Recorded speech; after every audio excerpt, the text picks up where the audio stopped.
Alright, guys, welcome back to the Seas of Hysteria, episode 12. Been a little bit of a hiatus, but we're doing this. If you're watching us on YouTube, please like, share, and subscribe. Hit up our notification bell. We try and do this relatively every Sunday.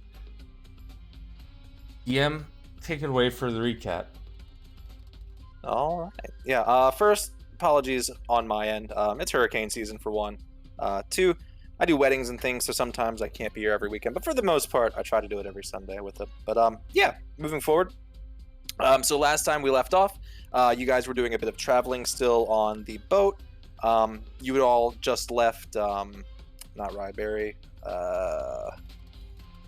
Briarstone. Yeah. You guys had just left. Briarstone, you were heading southeast towards Ryberry and Caravan. Basically, you guys decided on the boat, made the judgment that, you know what, we're going to go ahead and take this money and sort of do our own thing. Collectively as the group, you discussed this over with Simon and with Bella and kind of came up with that idea. Well, you didn't come up with the idea, you just agreed to it. I'm not exactly sure like the amount of days and stuff into the trip it was. I want to say towards the back half of the trip, so maybe it was a 7-day journey. So let's say around day 4, you guys came under an attack in the night, I do believe it was. 2 giant squids happened to come upon the ship. There was a pretty lengthy little fight. I do believe Calvin got the 2 killing blows on that, if I'm not mistaken. I did.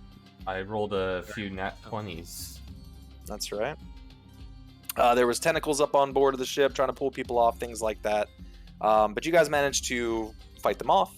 I'm not sure if you guys got anything out of that or not. I do know that you guys were also practicing with some of the blue aurarium up on the deck. Testing its qualities when you grind it into a very soft powder versus rocks versus... I don't know if you guys had milled it into a liquid or anything like that, or what you all had done with it, but you did get the idea to kind of pelletize it, salt it, maybe thinking something to do with ammunition, firing rounds, things like that. And Calvin also had been talking about some sort of like a cooling thing for food or preservation he's kind of thinking about. Anyways, you guys managed to make it to Ryberry, and you managed to make it to Caravan. You got your ship docked, and kind of like what Simon was trying to do was kind of get you guys to decide, are we going to take the money or not? Because if you had decided not to, you would have went to Ryberry, but you guys decided to kind of make your way into the more black markety town of Caravan, which is right on the outskirts. I have a map now too.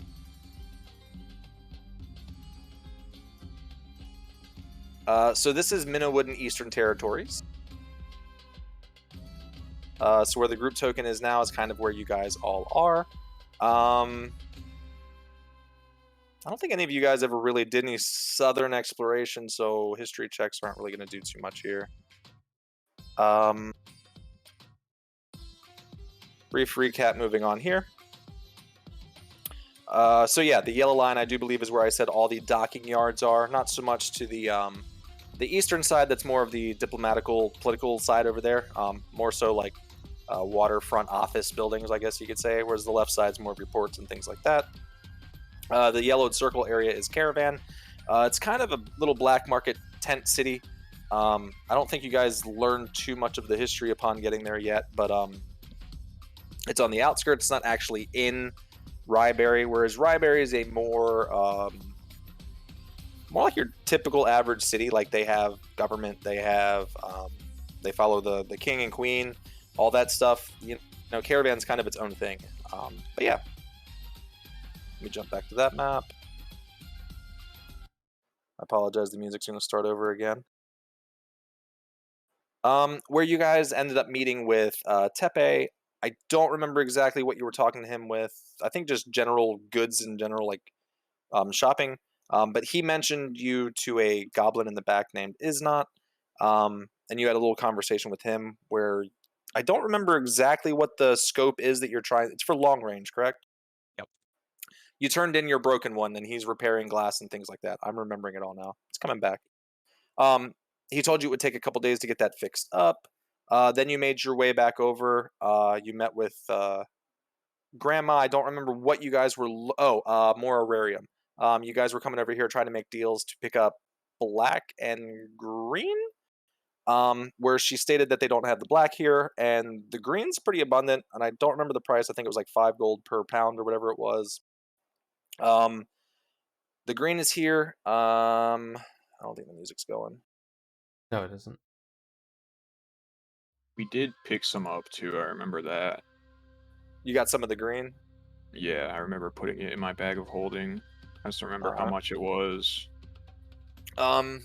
You guys tried to talk to Gaul a little bit, but he wasn't really talking too much. You also found out from Grandma that she rents, or no, she told you guys that she kind of runs Caravan too, didn't she? Yes, she owns the rooms upstairs for you guys to get a rest and things like that. And did you guys go ahead and do the long rest, or were you exploring more? I can't remember. I think we were on our way to talk to Simon. Yeah. But okay. We also offered to make some blue and red terrarium in front of Grandma, but she wasn't perceptive to that idea, I feel like.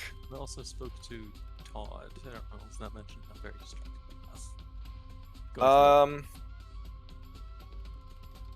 What'd you guys talk to Todd about? I don't remember 100%. He's just that, like, he's our contact in Caravan for, like, black market stuff. Right. He might have jobs and stuff for us in the future. That's the last thing we did, and then we went to go do the rest, I believe. Yep. Alright. So you guys are going to look for Simon, or had he come up to you guys? I don't remember. He came up and like whispered at us, and Grandma was like, I think, because she knows who that dude is, so she told us to go over to him, and then he brought us to talk to Todd, and then we talked to him. Gotcha. That's right, he was trying to get it set up to sell the stuff. Got it, okay. So yeah, you guys would have met with him. You guys went over to talk with Todd, because Todd's the contact for selling the stuff off the ship, because they can't take it into Ryberry to actually sell it, because it's kind of marked for the kingdom, and you guys aren't really there for the kingdom right now, and you're trying to sell it black market. So that's what that was. That's why Todd's the point of contact there for that, as well as, like I said, any mission board stuff that a lot of people have in their campaigns. He's kind of like your mission board or whatever. Your contact for the city. Do any of you guys have what is it? The things ear to the ground? Is that what it's called? Something like so. I believe so. We're a pretty upstanding party here. None of you took the thief background. Okay. Nope. No, sailor for me. Yep. Alright. I got haunted one. And I got soldier. Without moving tokens too much, I'm gonna drag you. Well, I'm not gonna drag too far. Just gonna kind of put you guys in the middle here. We'll actually do a group token style.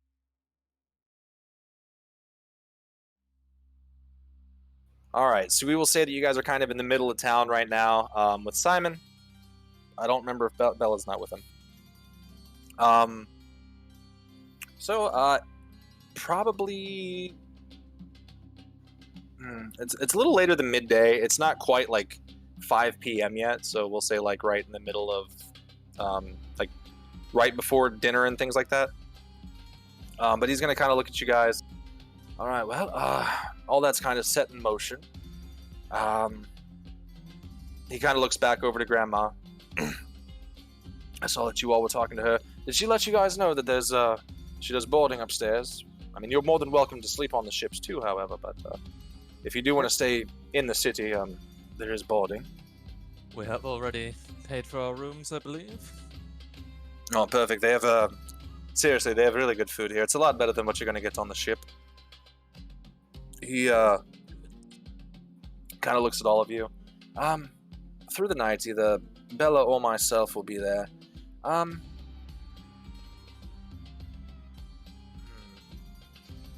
Perhaps it'd be wise to, in the evening, well, I'm trying to think of logistics really quick here. Never mind. I was gonna have him like. Are you all of you are staying there, right? I guess Yes. so. Yeah. Okay. Might as well. All right. I was gonna offer possibly maybe sending someone to check on the ship throughout the night, but I don't want to get in the way of your long rest. So perhaps you all might be able to scrounge up some laborers or something to guard the ship while we're not going to be on it. What about all the people already on the ship? Well, as far as guards, I think there's only like 4 actual guards on the ship. And then there's Bella and him, plus the market, or not the market guy, the armor, and there's probably like 8 people. So you guys are sitting in basically a bandit town right now. You have a ship full of stuff. So it's up to you. If you feel safe with what's watching the ship now, that's fine. If you want to look for some people. Varian will sleep on the ship. Varian will? Yes. All right. Well, None it's of a our stuff pretty gets stolen. yeah, it's a pretty big payday, so I feel like Until we Calvin at would least wanna be sell our watching. stuff, we might as well sleep on the ship. Exactly. So everyone then. Perfect. Well, I mean, have you all already paid for the room? That means we can get the breakfast at least. We have It's not. actually- Yeah, we could actually eat quite well. Well, regardless, it's up to you. You're more than welcome to look through the city. If you change your mind and want to hire out, you can do that. If not, I'll see you all back at the ship tonight. He kind of looks around to the, not where you guys just were over with Grandma, but on the other side. There's a fresh market over here. Maybe I'll grab some vegetables, meats, things like that. Maybe we'll just cook something nice on the ship. And he kind of walks over. You're free to, I guess, explore the city, whatever it is you'd like to do, and meet you all back on the ship this evening. Sounds great. Like a plan. Kind of walks away. All right. So, what would you all kind of like to do while you're here? I know there's not too much. If you look around, there's the fountain that you all see. It's just like a group of like a flea market. Think of like a flea market. No one's the same. Just a melting pot of random people. Everyone looks shady. No one looks like they're up to any good at all. And like I said, a bunch of shops with random things like that. And I think you guys hit a little bit here and there the other time. Outside of town, between the actual city gates and caravan and stuff, there is the horse tracks, like I had mentioned. I didn't set any of that up. You're not going to the horse tracks today.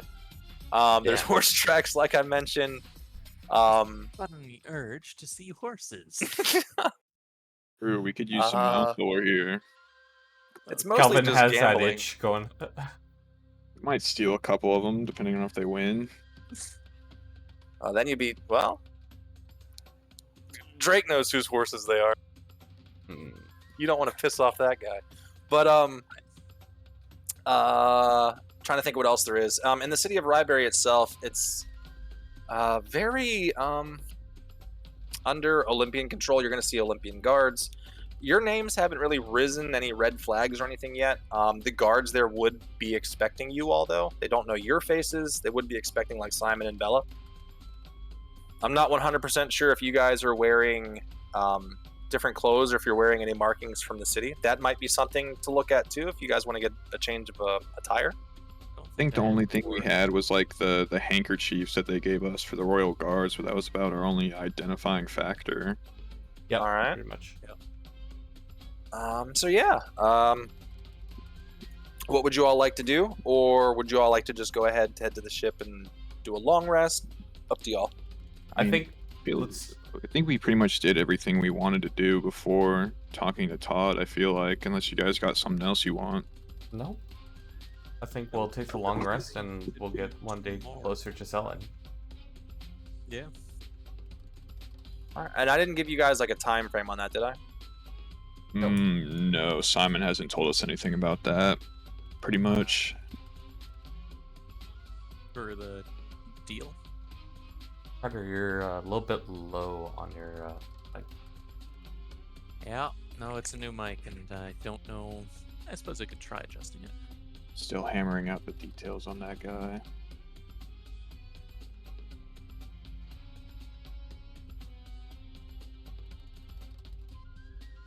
All right, I just did some rolls.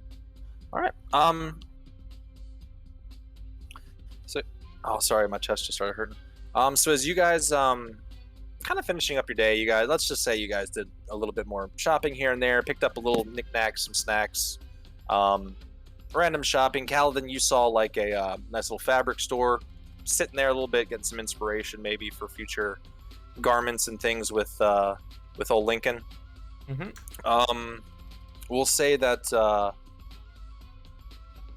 to remember everyone's Varian. Varian, you were looking at some nice armor polish, stuff like that. You know, your armor's not always looking the shiniest. And then, you know, in the back of your mind, thoughts going through your head like, well, if it's shiny, it'll blind everybody. If it stays dull and looks worn, I look stronger.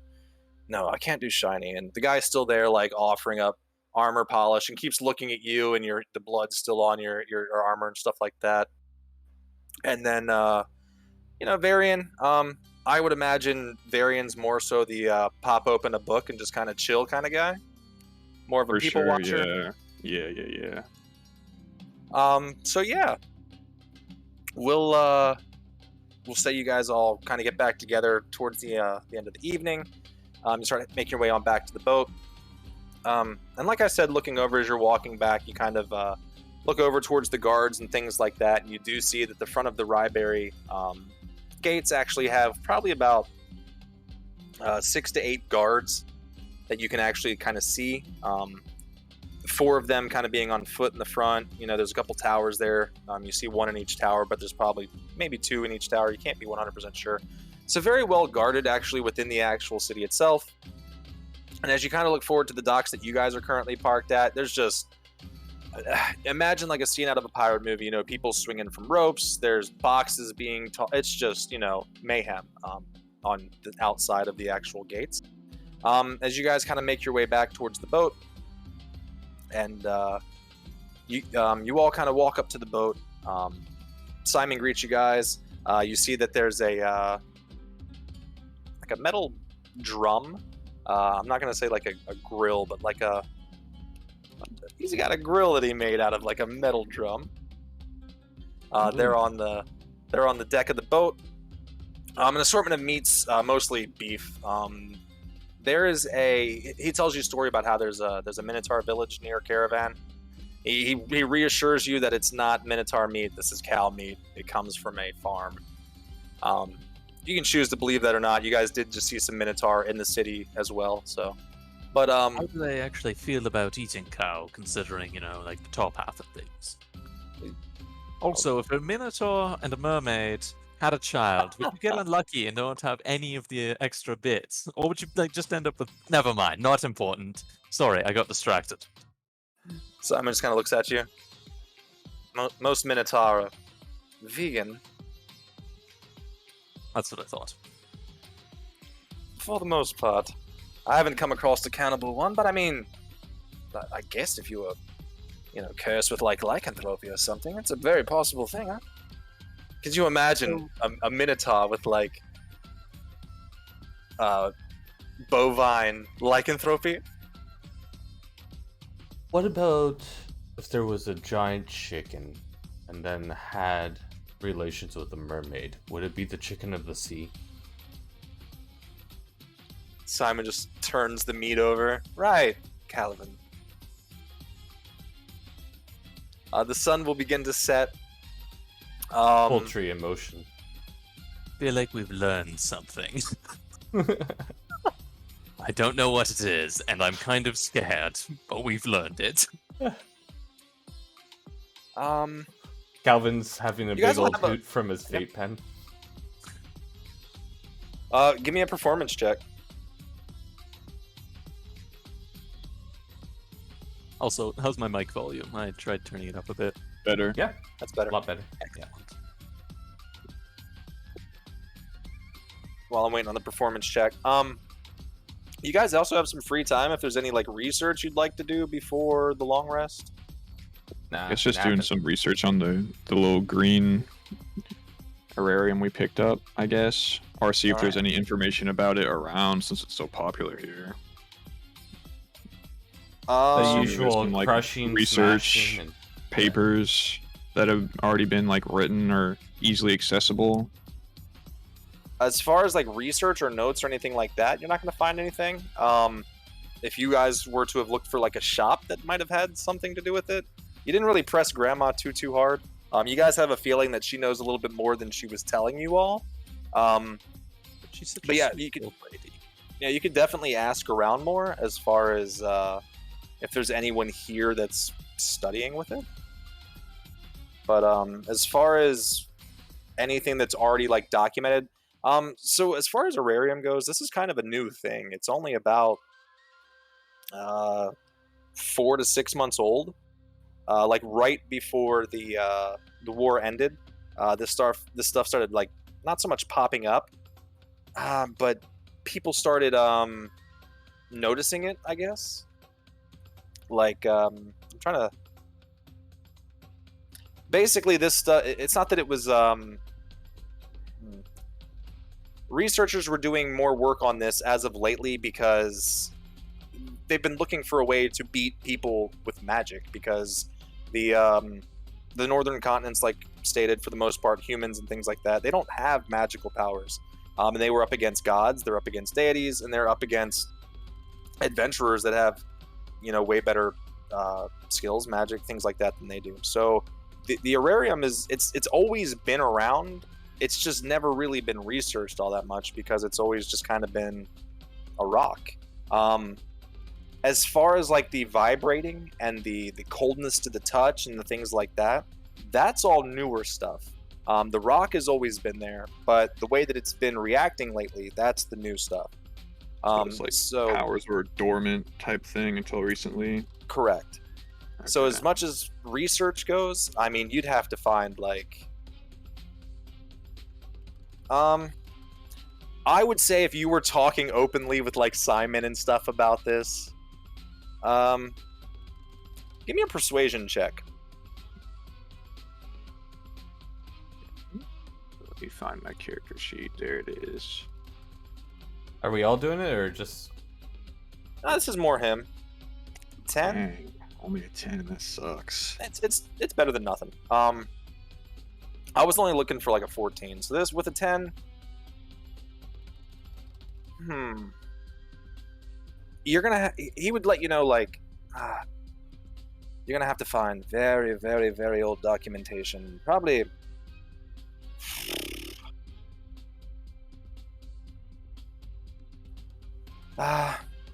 No one that I could think of telling you, but I'm sure there's races out there that have lived longer lives than humans. So if you were to look elsewhere, possibly they might have older documents and things like that. I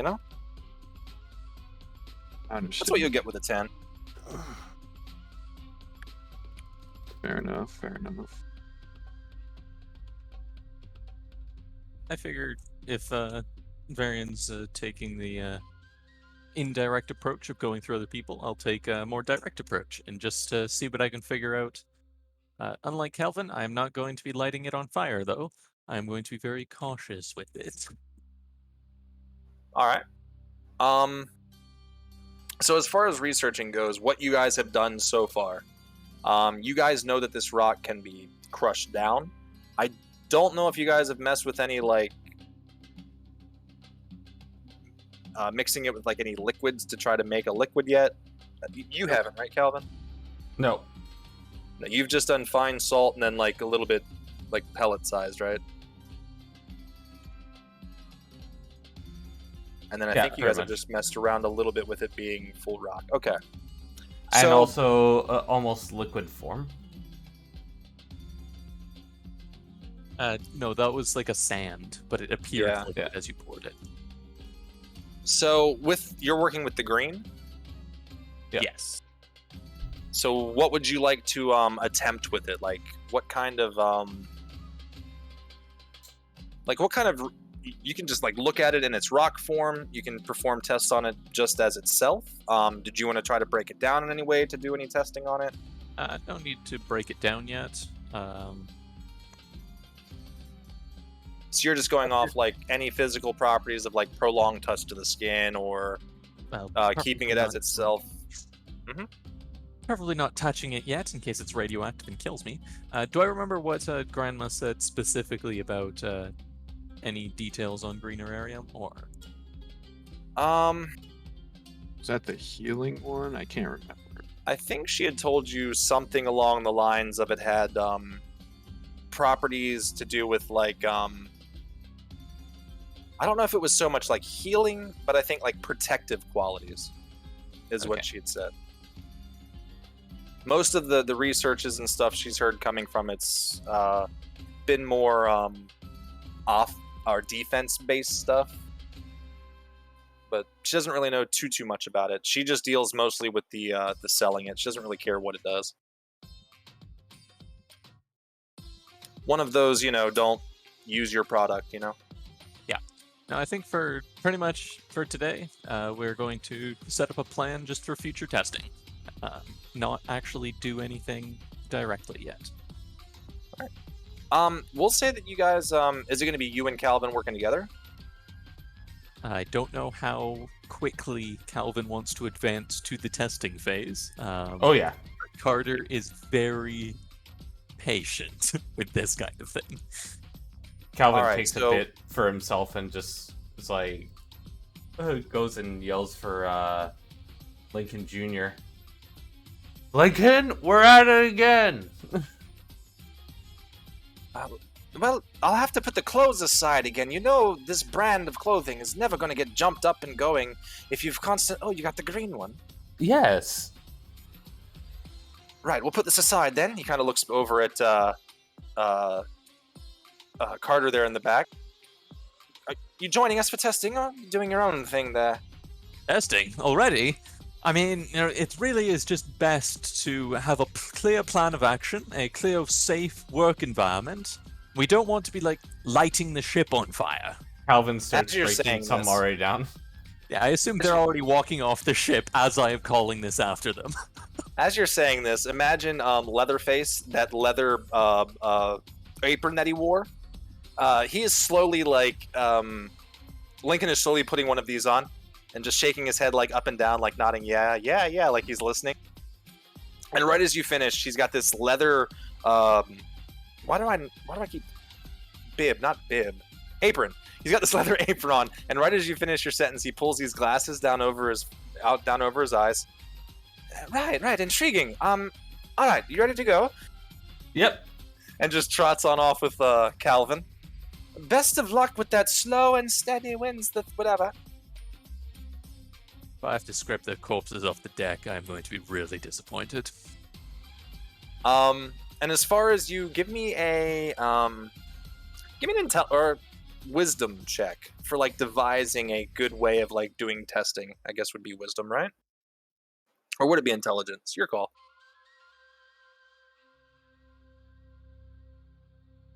I guess intelligence would be coming up with a plan, and wisdom would be finding a plan. Remembering a plan, I don't know.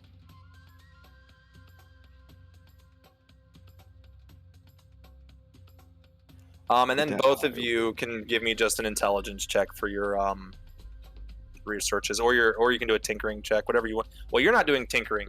You can do this for your thing. Calvin, for you, I'll either need a tinkering check or an intelligence check, depending on what you're doing with this stuff. 20 intelligence, all right. I've got a clear outline of all the things that I need to test, make sure there's no short-term or long-term effects of being exposed to this potentially hazardous material. And then I hear an explosion. So, Carter, you take the Grimorium piece that you've got. Sitting on your desk, you've got this nice for Calvin too. You've got this wooden little pedestal there to kind of hold the rock on. You've noticed that the other Orariums have been mostly inlaid in metal. So you get the feeling that it doesn't really have too much of an effect on wood, or so you're going to try to see. This is your first test. Is it going to mess with this wood? Kind of as it's sitting there, you pull out a piece of paper, graphing paper. You're very technical. You want everything to be nice and neat and laid out. And you start devising basically like an Excel sheet. You know, you've got it in its raw form, and then you've got different other minerals like metal or wood or skin, and then you've got like next to skin and touch, you've got like horse, rabbit. You've got all these animals that you're thinking about. I'll just test the qualities out on this. You know, they're close to humans. We'll do some animal testing. But you've basically got this whole graph here of all the different scenarios you need to run through. You've got like finely ground. You've got like the pellets. Then you've also got, well, we're going to try to mix with water or rubbing alcohol or brandy. You know, you've got all these different controls. Is that what they're called? Different controls and things like that for you to actually test. And you devise with a 20 a pretty decent looking chart. Looking at it, you get the feeling it's going to take you a little bit longer maybe to do certain researches. Absolutely. However, with this being so nicely written out, you feel like you might have an advantage when you're doing the researches. And then Calvin, 20 intelligence, so you're just doing research as well. And I'm assuming that with intelligence you're more so doing research than actually trying to put something together. How are you wanting to research it? Are you trying to do like ground up? What are you trying to do with it exactly? Yeah, I'm gonna do my usual grind up. What's called just the 3 different tests. Yeah, and maybe since we were talking about mixing. Oh shit. Oh god. Yeah. All right. This is where being a DM is fun, because all this is on the fly, and I've had no idea. All right. So I know that you did it 2 different ways last time. You did finely ground and pellet, right? Yeah. And or did you do it raw also? We did do a little raw bit. one on fire. Yeah, we never lit the raw one on fire. Okay, and you only did blue last time, correct? Blue, and we also did red. Did you? We did do a little red, didn't we? No, we didn't I do don't think red, so. just blue. I thought it Really was the glad we time did before. do red on a wooden ship. Right. Yeah. Right. Sorry. Yep, we Yeah, only did blue. because the first time you guys have actually done research has been on the ship. Yep. And I think you guys have only touched blue. Yep. And we were talking about mixing red and blue together to get purple. Yeah. Do you guys have red? I think you've only got blue and green. No, we do have red because it was on the It's ship. on the ship. Right. Got it. I'm here now. Supply of both. We'll say for just the first day alone, we're gonna do green. If you want to do mixing and stuff like that, it'll have to wait till the next day. Are you going to be shooting at it, or with hearing Grandma say it has more protective qualities, are you going to try other things with it? Hit it with a sword. Punch it. Maybe if there's a hammer lying around, we try and hit it with a hammer so we see if it's protective against blunt versus piercing. I have an idea. While you guys are devising your own plans of how best to do what it is you guys are doing, you both obviously have your own research techniques. Calvin, you've got your little Frankenstein that follows you everywhere, your little adventuring buddy. Carter, you're more so liking to do your research alone, more thematic, more, by the books. But at some point you do think, scientific minds need to discuss things together, and you go down there just to kind of check and see what he's doing. Seeing that he's kind of all over the place, you see him just throwing handfuls of dust in the air.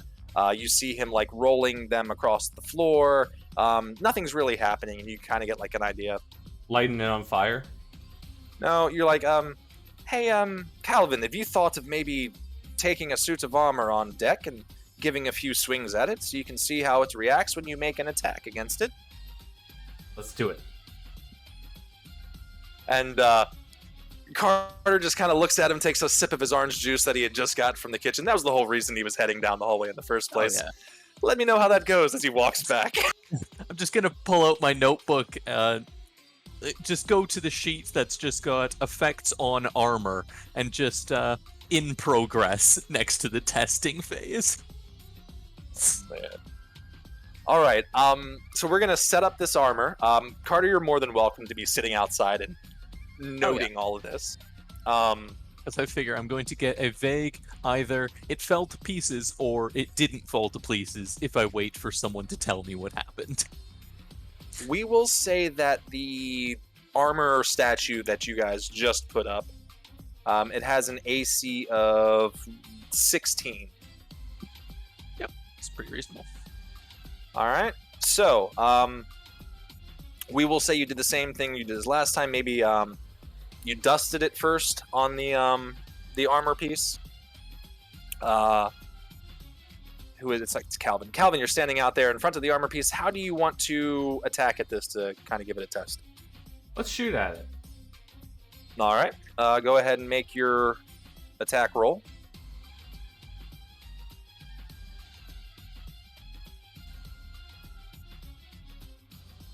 $14. Well, damn, a 14 is going to miss anyways. Rest in peace. So Calvin gets up there. He's so giddy. He's been working down in the base or in the bottom of the ship for a while, pulling out his pistol, looking at all of his friends, almost showing off. Like, haha, watch what I am doing. Fires the first shot, completely missing. Slight giggles from Simon, Bella, who are watching. Simon looks over. Why don't you hold it with both hands, Get the better shot off. All right. Fine. Natural 20. Well, damn, this is a crit. I've done this wrong. Now you're just out there shooting this, and I have no... Anyway, with a natural 20, this time hearing Simon's scoffing, you take the gun out.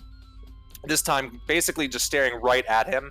Imagine American football, no arm pass, popping one round straight through the center of the armor piece. Big ol' hole. A little too much effort on it. Kind of looking at him. Simon looks at you. Yeah, well, you've only ruined it, and you're gonna have to set up another one now. So do I notice more work for you.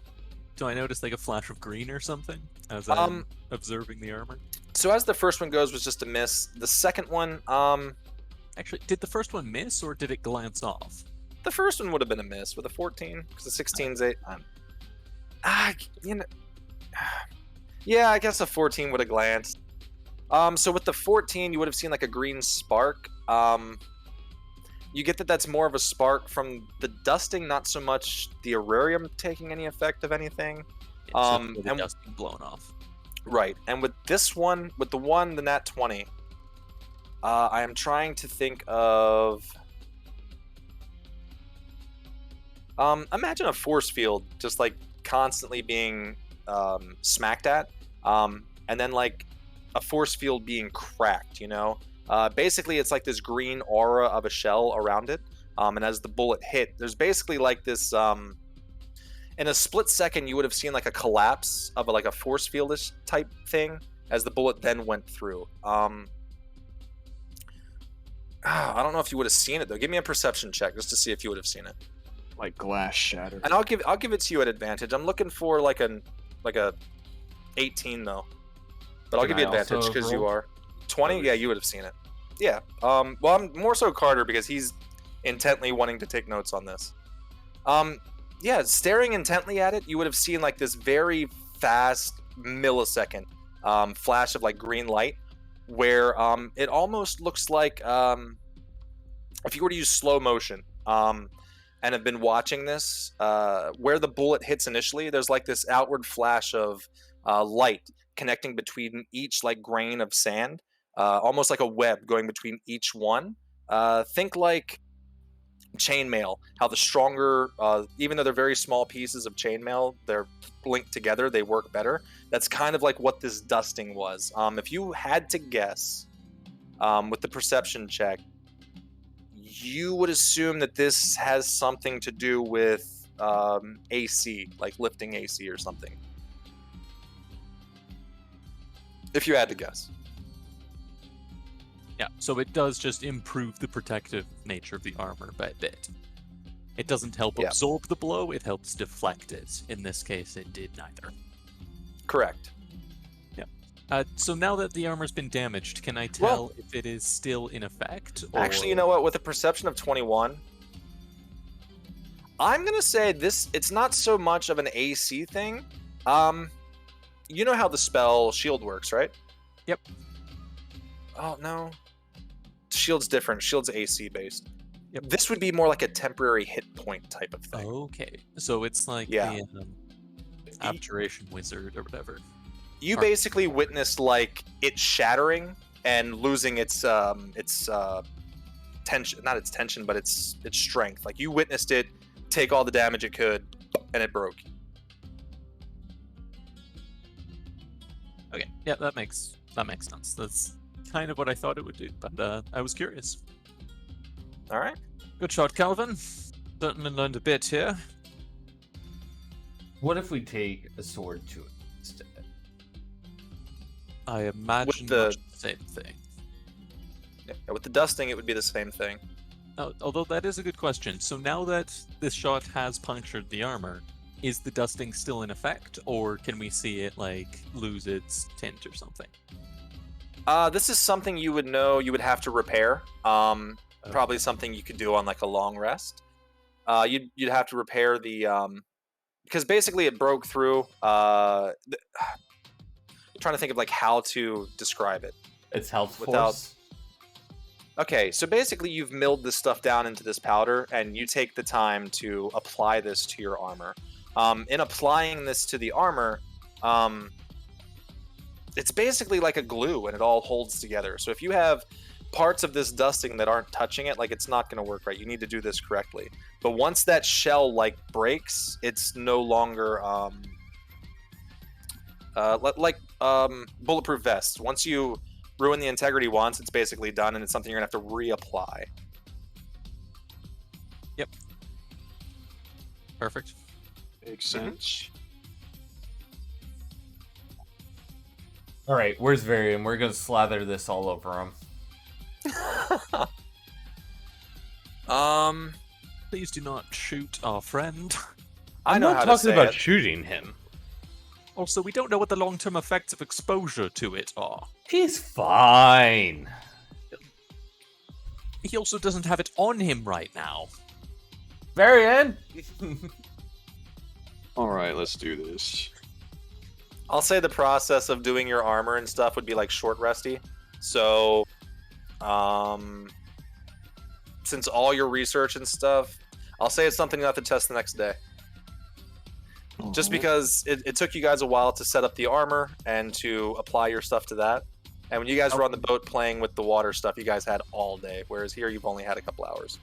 Calvin probably could have gotten it done in one night, but I've been stalling him as much as possible so I can try get a couple more hours with it to figure out the effects. But yeah, applying it to other stuff if you want to. You get the feeling that like,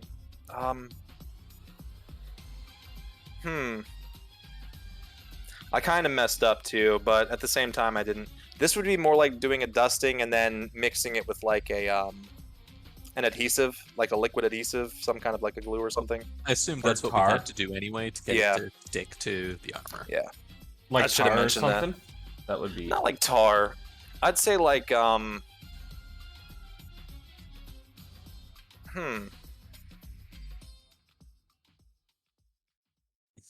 I almost want to say like molasses or like something, but that's too sticky.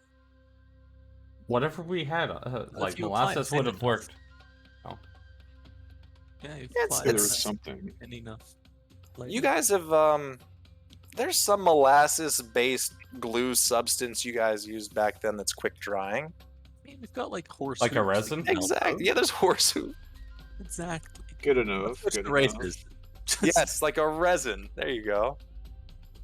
It's fine. We got there in the end. Oh my gosh. So, let me ask this just because I've played a warlock before and I'm not 100% sure if any of you guys can do this. I know elves have it too, but do any of you have any sleep negating things that make you not have to sleep? No, No. we're human. Okay, so if you guys do stay up later, I have to do exhaustion and things. Okay. So you guys have been practicing for a while, or not practicing, doing your research and things like that. Eventually, the night does start growing older. The moon does come up. The waves in the ocean have all started to kind of calm down as the tide comes in at night, right? Yeah. It depends.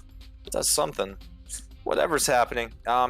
waves are very, very soft. You hear just the light slapping of the water on the wood.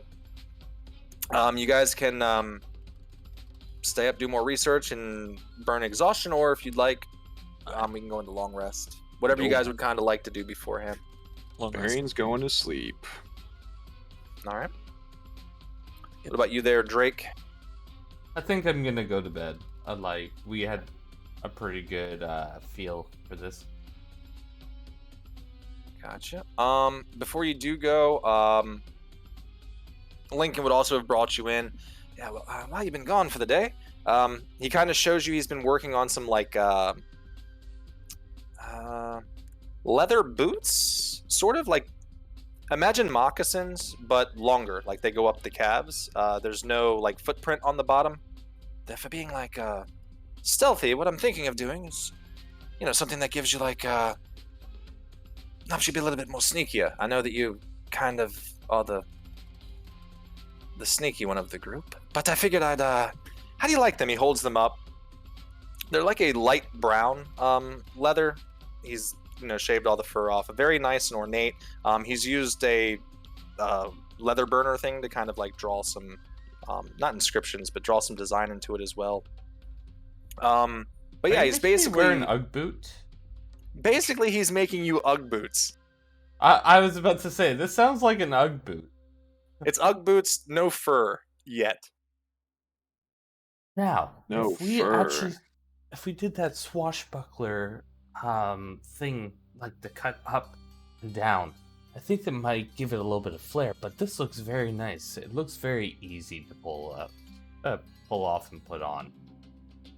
He kind of looks at you. I might have to try them on though. Right. I don't know if you're well aware in how fashion really works, but normally, he kind of starts pulling it away, you design clothing for women. These are women's boots. I wasn't serious about making you some stealthy boots. He kind of starts walking away, looking at you. Give me These those are obviously boots. women boots. You gonna try to take them? Yeah. I'm gonna try and put them on. It's not much of a fight. He ends up letting you get the boots. They are Uggs. Exactly like I described. No like bottom on the. They will help you. I'm not gonna say they're gonna give you advantage with stealth and things like that, but if you're wearing them, I will definitely let the DC of things, if you're trying to roll for stealth, be a little bit lower. But yeah, very nicely made. The inside, it's not cotton, but the inside's got like a it's a very soft insole, almost feels like velvet. Very nice cushion, walking on air, basically.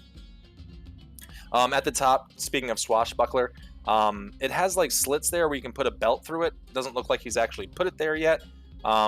Maybe the next thing that he was about to be working on. But yeah, very Robin Hoodie. That's what I was kind of looking for. So yeah, he's his clothing is beginning to. I can't believe this is what this character is doing.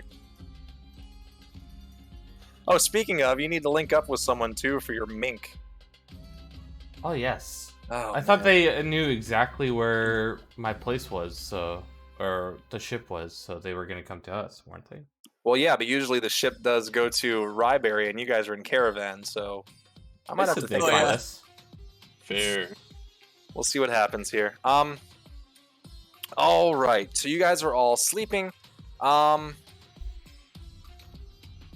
going to spend this entire campaign outrunning the delivery guy, and by the time it gets to us, the delivery fee is going to be as expensive as the coat.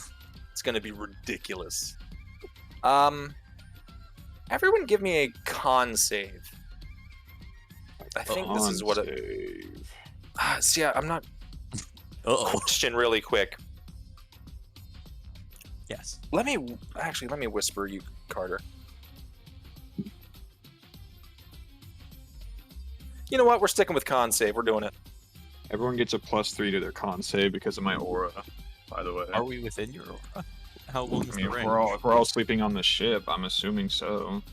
Yeah, we're all next to each other, technically. Alright, so it's a 10. Actually, I'm in another room. I don't think I get that anyway. It's a 7. think you were sleeping in the same room as us. No, It's he just got his your- own room. Yeah, because I switched with Lincoln. It's a 10-foot Yeah. radius, so This is where you guys would be. Yeah, if you're over. Yeah, it would hit Calvin, but it wouldn't hit me. Yeah, you're like 40 feet away. Yeah. Regardless, kind of makes sense. While they are sleeping in the very back of the ship, waves don't really like smack against the back of the ship since it's kind of parallel to the dock. But yeah, is there music going? yes. Dope. I can't hear it, but that's cool.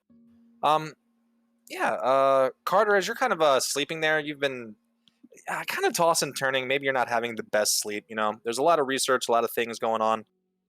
A lot of things just changed. Keep You getting guys up, were writing just another test into my book. you guys were just for the crown. Now you're not sure if you're against the crown. You're not sure what's going on.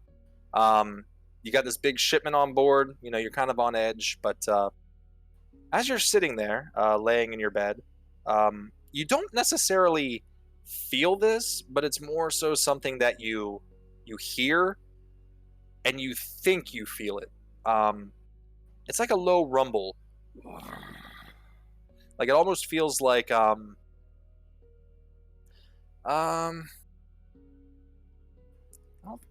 you might have been in an earthquake before or something like. You felt the earth tremble before. It definitely feels like the trembling of the earth, but you're on a boat and you're in the water and you're not like feeling an earthquake, but you're hearing the rumble like in your inner ear, that vibrating feeling. And you're definitely getting the vibes. And if you as you stand up, as it wakes you up, or not wakes you up, it kind of prevents you from sleeping. You're kind of looking out the window.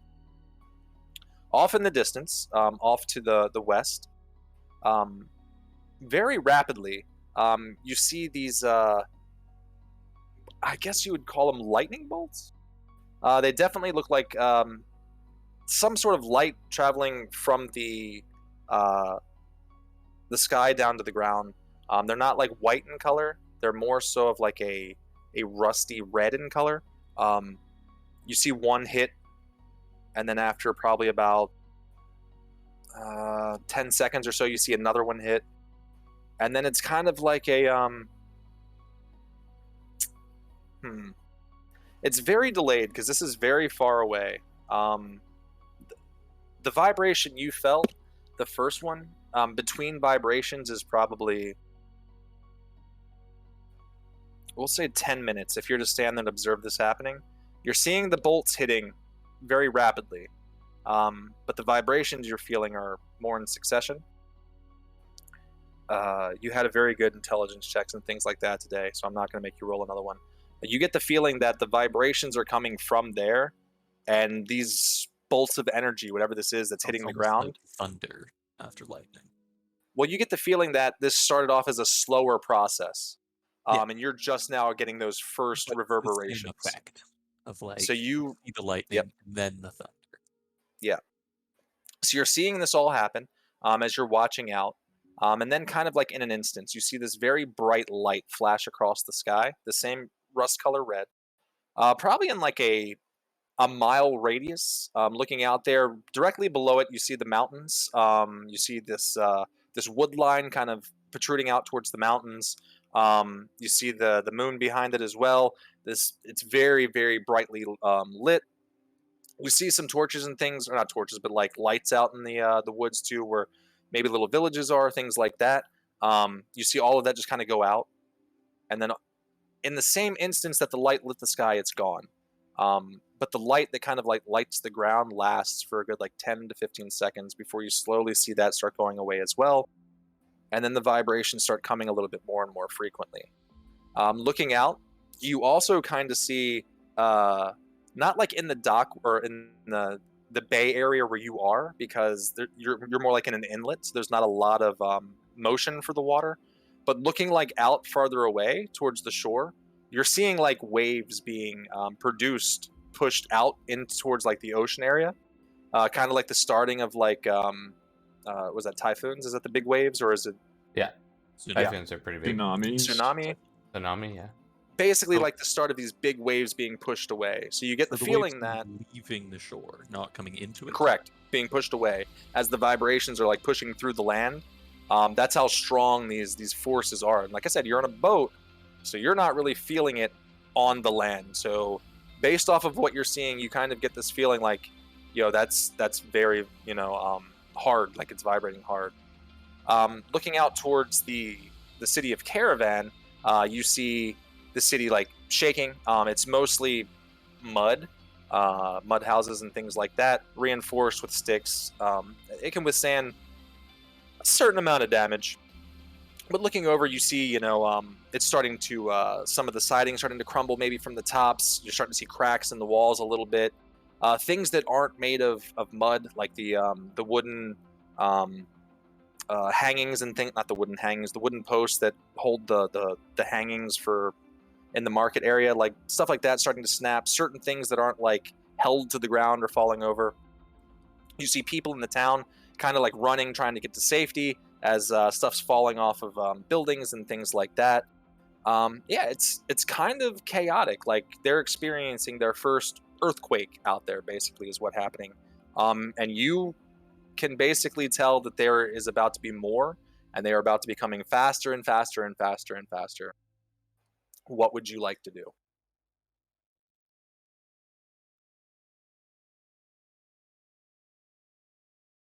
First of all, just pinch myself, make sure I'm not dreaming. Second, I'm probably going to go and wake up the boys. So yeah, Carter kind of, by the way, Carter pinching himself, looking outside like, oh my God, is this real? Slapping himself in the face a couple times, maybe running over, grabbing a cup of water. We may have an issue. Bust through the other door. Calvin, you don't really hear him come busting through the door, but you do hear as he runs through, stepping on Hobbs's tail. Hobbs is very pissed off, screeching down the hallway. You hear him come busting through the door, and you said, say again? We may have an issue. You guys rolled good cons. Varian, you're the only one that can really say you sleep through this or not. But Calvin, you probably wake up to this. Whatever it is, I didn't do it. Maybe. Everyone's getting woken up. I'm getting woken up too. In this moment, I am going to go through my mind all of the situations in Calvin may have caused this. And I'm fairly certain he didn't. In what way did Calvin do this? I'm just going to point to the window. Calvin's just sitting there picking his nose. I look over. If you guys point to the window, I would say you've been kind of watching between the waves. I said it took about 10 minutes, so you've seen at least 2. I'd say the next one came at about 8 minutes between. So by the time of you busting through the door and things like that, another wave might be coming. And you two as well, you're going to hear, or not hear, but it's like a hear and a feel of this grumble, like this rolling in your ears. Almost like you can hear the blood flow, in your head is what it feels like. And then you too see the wave happening through the water. You don't see like the ground shaking per se, but you see the buildings and stuff like that that's going through what it's going through. You guys are on a ship, basically on a gimbal that doesn't allow You guys are lucky right now. If we're being honest, I was really hoping you guys would hire some people so you guys could be going through this in the town, but it's okay. So yeah, Calvin, Varian, you're seeing all this happening. You're seeing the people screaming and running. Who had same with the perception? I'm not gonna make you roll the perception checks. Looking at Ryberry, I'm trying to think of how the docks are here. If you guys went to the other side of the ship to look out the windows, looking over at the actual city of Ryberry, you see that the guards are kind of forming up at that front gate that I was telling you about. Maybe like a group of about 20 or so. You're not really too high up to really see into the city. Does it look like they're trying to stop something from getting into the city or stop something from getting out? I'll say that if you guys want to do a perception check or what's the other one? Investigation, a perception check. Kind of walking outside, climbing up one of the the things to kind of like get a better view of the city, you're more than welcome to do so. Absolutely. That'll probably let you see over the gates a little bit better. 24 for sure. It more so seems like they're kind of look. Okay, so looking over the walls, you see that the city itself is like in disarray at the moment. There's a bunch of people running around, mostly guards and what seems to be people that might have already been out. Looking through like the eyeglass that's up there with one of the ranged guards, looking through that, you'll see random citizens like poking their heads out the door, kind of seeing what's happening. With a 24, you're not the best lip reader, but judging by the way the guards are shaking their hands at people, you get the idea. You know, he's telling them to go back inside. You see a couple of them like putting their hands on their heads, maybe telling people keep your heads covered, things like that. Basic general safety things you would do during an earthquake. As far as the front, it doesn't really look like they are preparing to keep anything out or in. It more so looks like they're forming up to get a count to make sure everyone, as far as the guards, is accounted for.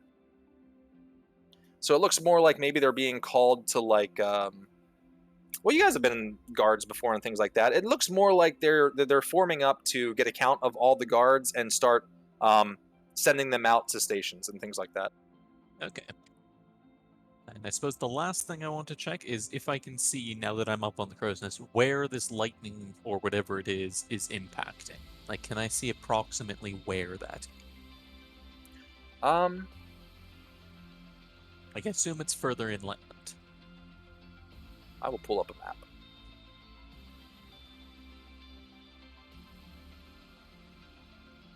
I do like a good map.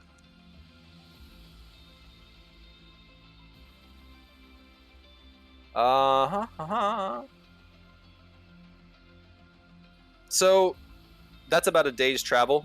Before I set this, I was going to say 10,000 feet on this map is about a day's travel. But that's not including like there might be some terrain issues and stuff, but it's about a day's travel away. From what you can gather, it looks like it was hitting at the base of the mountain. However, let me get a pen here.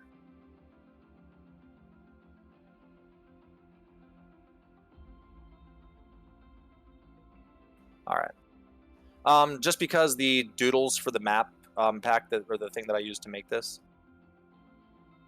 this mountain range is kind of completely enclosing. So you get the feeling that the lightning was hitting. There's kind of like a basin here, I guess. Okay, hold up. We felt it from all the way in the ocean, and it was all the way over there.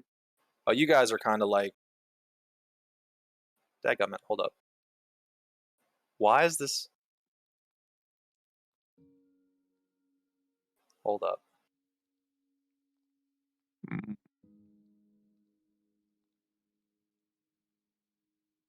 So this map's not perfect. The Ryberry is actually closer to the water, so you guys would kind of be like right there at the moment.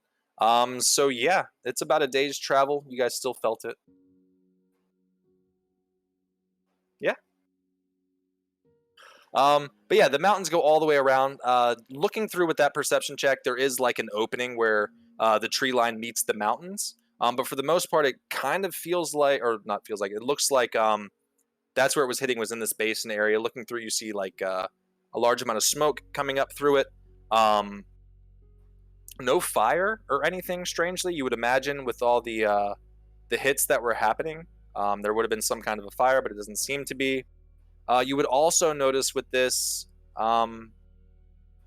if there were any villages like in the forest, there are no lights there anymore happening. And yeah. Interesting. Bring you guys back. I'm afraid there's Before I do not that, much we can do tonight. So yeah, you guys would kind of, like I said, you're right on the side there. So yeah. Yep. You guys would actually be. I need to draw more dock stuff. But there'd be ports like, whoops.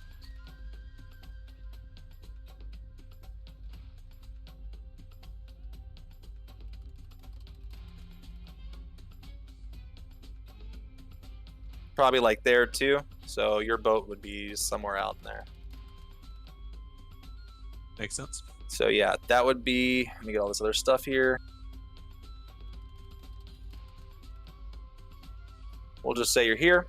So that, yeah, whoops. That'll be the gate that I was kind of saying you can see now. And then looking from the top, you know, seeing into the city. Gives you a good view of Caravan as well as looking out that way. So yeah. Then I'll bring it back to Caravan.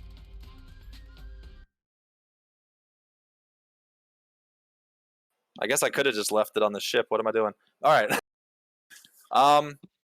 We're at about an hour and a half now. Let's go ahead and take a bio break for anyone that needs a break. Okay. Sounds good. Because I need another cup of coffee. All right. Yes. We'll see you all soon. And we are back. DM, take it away. All right. So before we went on break, Carter, you were woken up in the night. Or not really woken up. It was more so of something. You were having a rough time sleeping. And you started seeing this bright light outside. You had these inner vibrations in your ear. And looking outside, you started seeing these pulsing like earthquakes coming from the base of the mountains. And you bust into the room. I should probably switch you guys back to the boat for the time being.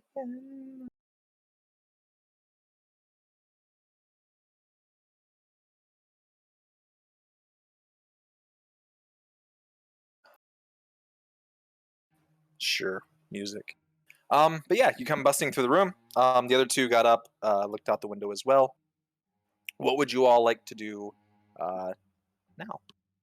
Well, what can we do? Like, what are we seeing exactly? Are we floating out to sea? Like, do we have the anchor down the whole time? Is the Yeah, you guys ship are. cut? We're still You guys docked. are. Yeah, you guys are docked. You're tied to the dock still. But since you're in the water, I mean, you're not really taking on the effect of an earthquake. You're floating. And since you're in a bay, it's not really lifting any waves where you are. It's more so happening on the, like in the ocean. So for boats that would be coming like to the island right now or trying to leave right now, it would be causing an issue. Not so much as you who are docked right there. Well, And as guys, far as what I you're think seeing outside, kind of chaos, kind of not. The longer you stand there and kind of are just watching, the more the guards are kind of getting the population back indoors, and the more they're kind of trying to usher people along. But like I said, it's like every 8 to 10 minutes, another wave comes through. So I don't know if Carter has relayed what he saw as far as the lights speeding up and then like culminating with that big bang or not. Yeah, no, I would kind of give a vague rundown of what I've already seen. Probably speaking twice as fast as I normally do. Well, Yeah, so so you far, when guys I would- first woke up, the pulses were just happening every 10 minutes or so. And then there was this big flash, and they've been speeding up ever since. And all the lights in the forest are completely out, so those villagers are probably gone, I'm afraid.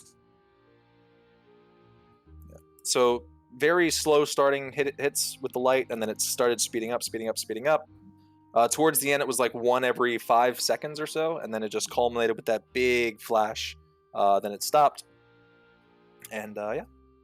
So are the So flashes, you guys are like, the strikes still happening in the distance, or is it just the earthquake pulses now? now just the pulses are coming towards the cities. The actual flashing out there. Are you still in the tower, kind of watching? Yeah. As far as the basin, like I said, you would imagine like a fire or something like that, and I told you it had just been really dark. If you continue to watch, I'm going to say the fourth wave now comes through. Watching again, you see the city starting to go into panic again. The guards are kind of becoming more mobile, trying to like actually make their way kind of towards your guys' dockyard, coming out of Ryberry and kind of like pushing towards. Let's do one more perception check. for you. I don't know what Calvin and everyone's doing inside, but for you up top. Rolled well twice. Let's make it a third time. Wow, There you I go. am super shocked. Nice. So, this time you're kind of you've been kind of just watching them, you know. Again, military tactics and things like that. You get the feeling that they're starting to mobilize a little, like maybe a reconnaissance group. It looks like about 10 to 15 of them, kind of heading their way down the main road now. The rest of them, like I said, there was a. If you guys counted. Throughout the whole city of Ryberry, when they had the large formation like 10 minutes ago and they were getting all ready, it's probably about 100 guards total. So I'd say about 10% of them are making their way towards doing like a recon to kind of see what this is, gather, or what you're kind of gathering while you're watching over. You're also not really sure what they saw as far as the lights hitting. You don't know if people saw what you saw. Because if people weren't like watching out there, this is probably 1 o'clock in the morning. The people are probably only just feeling the reverberations. They don't really know what happened out there. As far as like civilians, the guards do. You see them moving that way, but as far as like civilians, they're pretty scared. I don't think there's anything we can do to help them, sadly. Yeah, so the way they're acting, we can assume this is like the first time this has happened then, I'm assuming. Or at least it's not a usual occurrence. Yeah, this isn't as far as like looking at the city. You would assume that nothing like this has ever really happened to them. No, very new. Very good. Okay.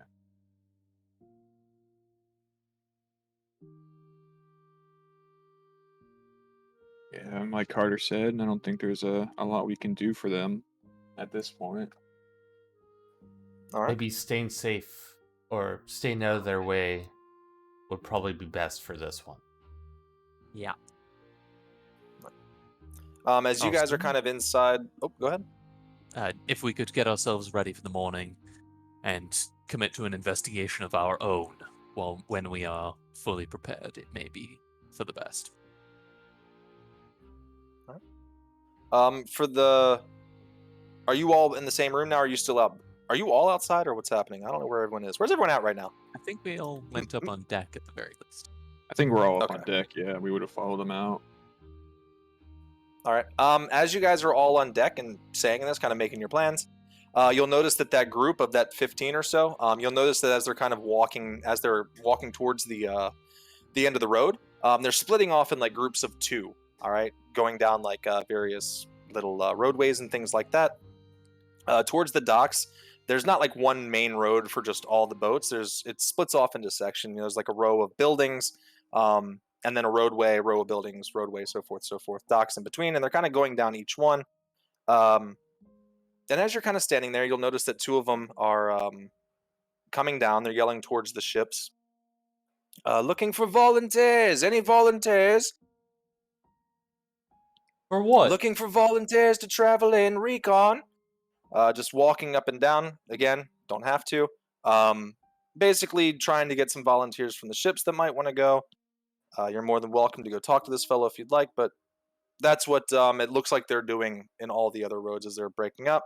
And if you watch them a little farther, you'll notice that they seem to be meeting up at like the crossroad area, I guess, where everything kind of meets. And you see a couple stragglers here and there kind of making their way over. Not too much of a huge party of people. And then also, while still looking out, Out of you'll start to curiosity, notice that in the basin area too, it's starting to very dimly glowing that light rust red again, very dully. Like if you're colorblind like me in real life, you wouldn't pick this up. But if you've got pretty good color vision and pretty good vision in general, like this is something so the you'd water kind of is faintly pretty see. glow red. No. The basin area in the mountains where the lightning bolt was hitting. Originally, it completely turned black out there, and just you couldn't see anything except for the moon. but now it's starting to faintly begin to glow again at the foot of the mountains where it was hitting at. And then around this time too, as they're walking through, you feel another shake. You see the guards kind of trying to get their footing, things like that. You guys on the boats are just standing there completely unaffected. So, to be clear, these pulses seem to be linked up to the lightning strikes, right? Correct. You rolled great perceptions and all that stuff. Each bolt of lightning appears to be sending the pulses of the shaking through the ground. You saw it speeding up towards the end, so you know eventually it's going to be like very rapid earthquakes hitting the city. Yeah. Like 5 seconds apart. So kind of the longer. Let me hop out of character. You guys are free to stay here and ride this out. I'm not trying to say you guys have to go and do anything. But you do know it's going to start getting rougher and rougher. So you know that either the city's about to be taking a lot of hits and things like that, or I don't really know what your character would do in this. There's no way for us to prevent the earthquakes. There's also no way for us to like reinforce the city in the half hour or so before the quakes flattened. So really, the only thing I think Carter would be willing to do here would be to delay investigating the source, like by the guards and everything, until all of the quakes have been dealt with. So, okay. In character, I'm going to go ashore and make sure they keep as many guards as possible in the cities to assist with civilians. We can't risk sending out search parties knowing that the earthquakes are only going to get worse for the moment. Brew. It's kind of this moment too. Simon would kind of be walking out, waking up from his nap. The hell is going on out here? Well, apparently lightning now causes earthquakes. We've got about a dozen more, and the last 6 are going to happen in quick succession, so the city's probably going to be flattened. I'm going to make sure the current recon team doesn't go too far and is prepared to assist with survivors. He kind of looks at you. Where exactly? Where was it hitting at? I'm going to point off towards the basin. Somewhere in those mountains. My guess is that there's a depression or something in there. That's where the light is currently appearing at. Given all your good perception checks, you see almost look of fear jolt across his face quickly, and then as quickly as it was there, kind of vanish a little bit. There's a temple out there. Well, I know where I'm going. I hop off ship, and I start walking. Lincoln, you coming? In the bay? Don't we need to get like a boat to the dock? We're still docked. We're still No, docked you guys on. are. Yeah, you're docked. Okay, we are docked. All right. Simon kind of looks. Well, don't you want to even know what's out there? I'll find Yes, later. Absolutely. Calvin, make sure that recon team doesn't get itself killed. Carter See you yells soon. to Bella. I have to make sure they don't go kill themselves. I'll be back. Following after. As you guys are kind of making your way, you do come across that guard. Is there anything you want to relay to him before you continue on? I say stand your man down. He's just gonna kind of look at you. Sorry, I don't really think you're part of any... I just keep walking past him. We've got about 12 more pulses to come through in the aftershock. The last 6 or so are going to happen extremely quickly. I would recommend having as many men and volunteers as possible to assist. The 2 guards reach for their swords. What do you mean there's 12 more? Well, this is going to get a little awkward. You hear the one to the right of you yell, "Halt the one ahead of him!" Kind of pointing towards Calvin there. As the guards on the road start making their way towards Calvin, reaching for their weapons to kind of stop you guys. This one says he has more information. I think they know more. I'm gonna start running like Jack Sparrow.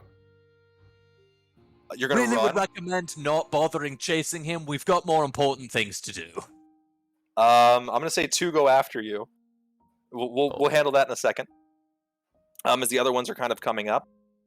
The one that questioned you originally. What do you mean there's 8 to 10 more? What are you talking about? Well, each of these earthquakes corresponds to a flash of light that I saw in the distance. So far, they've been traveling at the same intervals and after a similar amount of time since the flashes. There were about 8 more flashes, and they increased in frequency towards the end. The main one you're talking to, as you're telling him this, you see him slowly, like, letting go of the sword. Not like putting it back in its sheath, but just letting it slowly drift itself back in. As he's kind of listening. Yes, I saw the last flash. The big one, there at the end. Yes. You're saying there was more. Several more. Everyone roll me a deck save. Excellent. Ooh, I'm really glad we boy. came aboard. Looking for a 14. my. Carter saves. Very. 14. Calvin.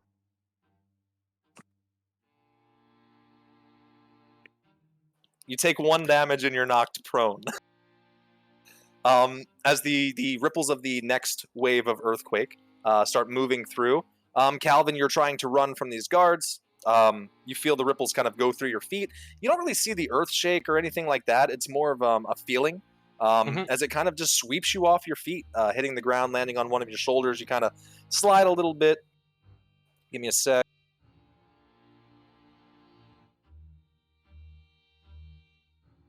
One guard falls. Both the guards fall down behind you as well as they're giving chase. We'll jump back to the other group. As the sword's being put back. He looks you up and down, Carter. Is this your ship? As he asks you this, Carter, Mine. you see Simon kind of take a step back. He doesn't do the like whistle off into the air thing. You're not in any trouble for where you're parking it. Just looking for, in case we need to inquire anymore. Yes, it's his You'll be ship. able to find me either here or at one of the local places. I'm sure someone here will know where I am. So what more do you know about these lights? You're saying your friend said not to leave the city. The guard captain, sorry, couldn't think of what to call it. He has us patrolling out there to try to bring back recon. You're saying we shouldn't. The risk with sending out recon is we already know increased forces are coming in, so unless the recon is going out to help any villagers and such who are out in the forest, then I would really recommend keeping them around to help with civilians. I've given you what I know about what is happening. I doubt there is any more.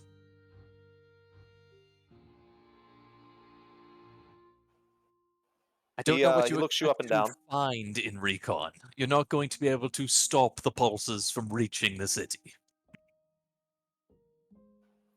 Well, that's not the best attitude to have towards completing a task. If I can't figure out how it happened, just give up. We still need to go out there and see if it left anything behind, if it brought anything with it. I would recommend doing that once everything has settled. In about, say, another pulse hits, half an hour. The faster we are to get there, the faster the better the chances of finding survivors of the people that live in the villages. They're alone out there, and they're taking the brunt of these pulses before we ever feel them. Very so well. It's our job as gods to. If you're going to assist the villagers that are out in the forest, then absolutely, I can get behind that. If you're simply wandering around the forest looking for something, then it's about a day's march out to where the lightning was striking. You're not going to be able to get there tonight. Well, it's about a day's march. We're gods. You think we don't have horses? We'll be able to get there within the next 4 hours or so. Well, does a horse run during an earthquake? They've got awfully spindly legs. I don't know. I've never ridden a horse through an earthquake. That's actually not a bad argument. I wasn't aware of that. Regardless, orders are orders, and we're told what to do. Oh god, You those see poor him kind of horses. look over his shoulder at all the luck. horses. The horse is probably freaking Kinda- the fuck out right now. Kind of like second guessing everything. Well, regardless, maybe you all should get back on your ship. We are taking volunteers. You're more than welcome to tag along if you'd like. I don't suggest moving as a party on your own through the woods at this time, because any party traveling through there might be seen as hostile. You understand? Of course. He kind of makes his way. No, Yeah, he he's just gonna turns wander as he's done. Yeah. Simon's gonna look at you all now. It's the Temple of the Earthen Mother. Of course it is. Right, let's get back on the ship before another one of these. We'll jump back over there to Calvin. Calvin, since you fell first, I'll say you have the advantage of getting up. I'm Looking booking back, it. you kind of see. You see if you look back. Oh, you're not okay. He's booking it running. I'm gonna jump back to the group then. You guys look over and see Calvin hauling butt away from you. Oh no. Are you heading towards the wood line? Remember that racetrack that you said that wasn't done? Oh god. He's gonna go steal some horses. Oh my god. Don't ride horses during an earthquake. Oh god. Oh my god. You see him. So okay, let me pull this map up again. You know, I knew as soon as I saw those flashes something would go wrong. I did not expect it to go this wrong. Of course, it's Calvin behind it. All right. So the horse track. Yes, out of curiosity, how does the Earthen Mother feel about, I don't know, Calvin? Like, is there a way that this What is does actually that his fault? Sorry, my whole thing just reloaded. There we go. If you climb the towers and stuff like that.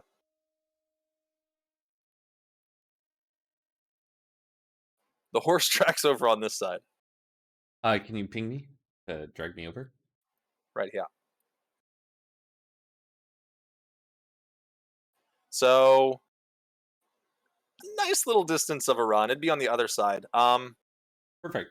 But yeah, if you're heading that way, so this is all. Sorry, hold up. Let me draw a couple more things here.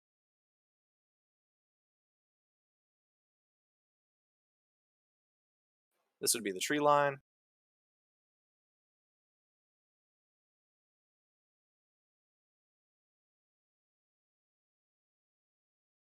Those are trees. I don't want to hear it. Yeah, they look like trees. Close enough. Yeah, and they don't really.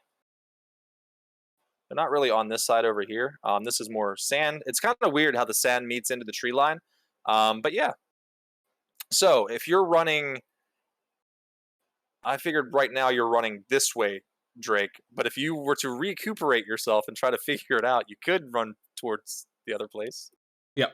I'm running towards the other place because I heard about stables and I'm like, horses. I can get there faster to the temple. All right. And I'm going to bring you guys kind of to the main thing here. Where's the music at again? Why is my... Dude, sometimes Roll20, I just want to throw my computer when I'm trying to use this thing. True. Love you, Roll20. Like, my map's not loading for some reason right now. Like, why?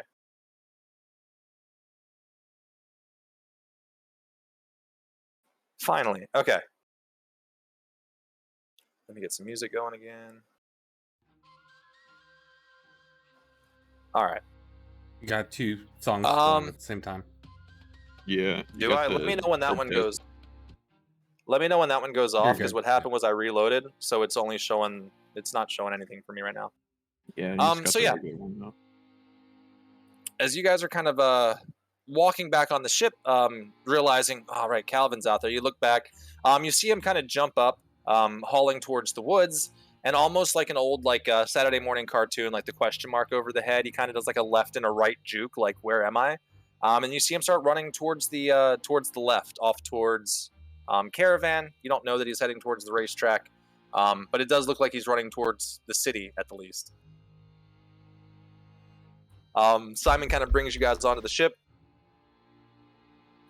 So I'm sure you all have been told multiple times by now. He's not going to go too much into it. You guys know that gods used to be a big thing and deities used to be a big thing and everything was shut down and blah, blah, blah. Earthen Mother was an old temple, one of the deities that used to watch over the forest in this area. It's also... My dog's whining at me. I apologize. Hold on one second. But he would kind of describe like the Earthen Mother Temple is here. It's a place where the followers used to come to pray, watch over the temple, things like that. There's a... I'm trying to think what he would know.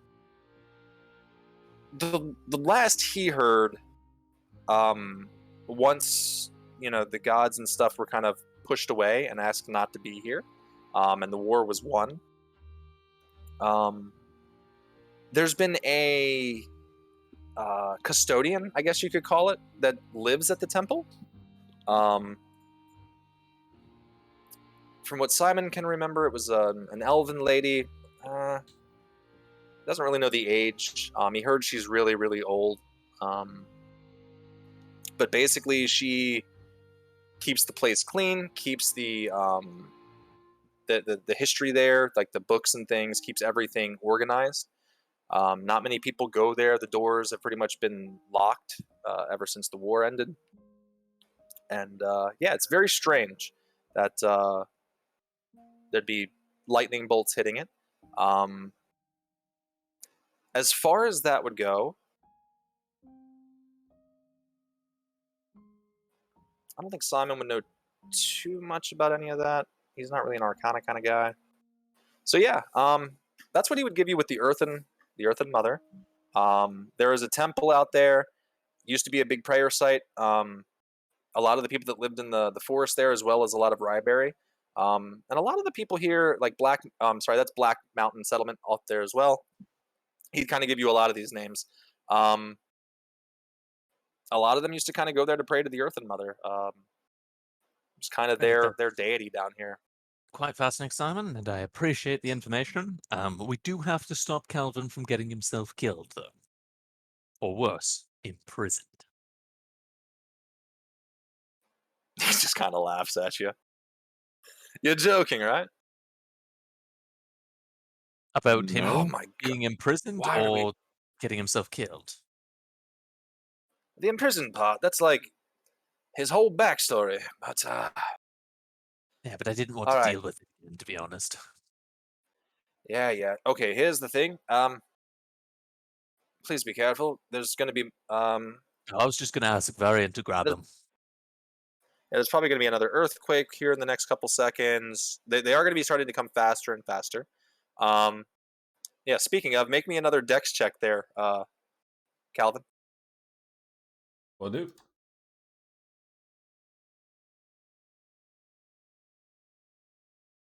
Nope. Did you fall prone again? It's not showing up for me. Yeah, 13. You take 4 and fall prone.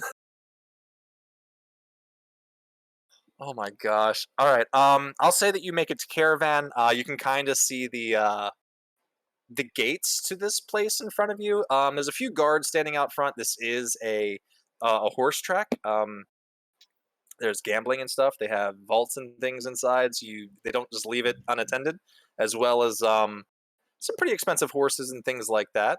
So you're not going to be able to just run right in, but sizing it up, you see probably, I don't know, 2 guards probably at the very front gate, and probably 2 or 3 roaming, I'd say. Fantastic. You can definitely hear horses and things, especially when the vibrations go off. You know, they're neighing. They seem upset. Um, doesn't look like anyone in the city has actually thought of this because no one seems to be coming over to like look after any of the animals. You're kind of over there alone, other than these guards who are running around trying to calm down all the animals, minus the two kind of watching the front gate. Back on the boat, who's going for Calvin? Varian is gonna hop on Shredder, his lion, and then it's gonna take off after him. That's what I was hoping for. All right. I'll I feel like say a lion is music's off, by the way. considerably safer to ride during an earthquake than a horse. I would guess. I have no idea.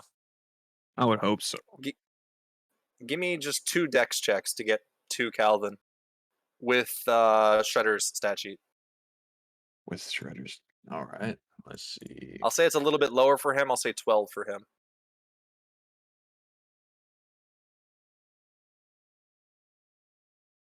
Oh, yeah, good. He rolled the GM, but for those who can't see, it's a 19 and a 14. Oh, my bad. All right. Now you're good. So yeah, Varian donned in his armor. Was Shredder already out, or did you call him out? Probably already. I'm assuming he would have followed me out since onto the dock or Yeah. the top of the boat. I mean, Well, I didn't know if did we flavor yours to where you could bring him back into the orb and out, or no? I We believe never so. treat- can't remember. I think he's acting like Pikachu and staying outside the Pokeball. Yeah. Okay, gotcha. Yeah. You hop up on the fire. Normally hot to touch to anybody else. No problem for you. You do feel the warmth, which is nice because it's kind of a colder night. You know. Riding over. Calvin's not doing the best with his checks. He's fallen down quite a few times. Following the scuffs in the ground where you see a body has hit a few times. You also notice as you're riding by, the other 2 guards seem to have just given up. Like, dude, I'm not going to keep following this guy. This is ridiculous. They kind of went back to their group. They get The one guard that you two all,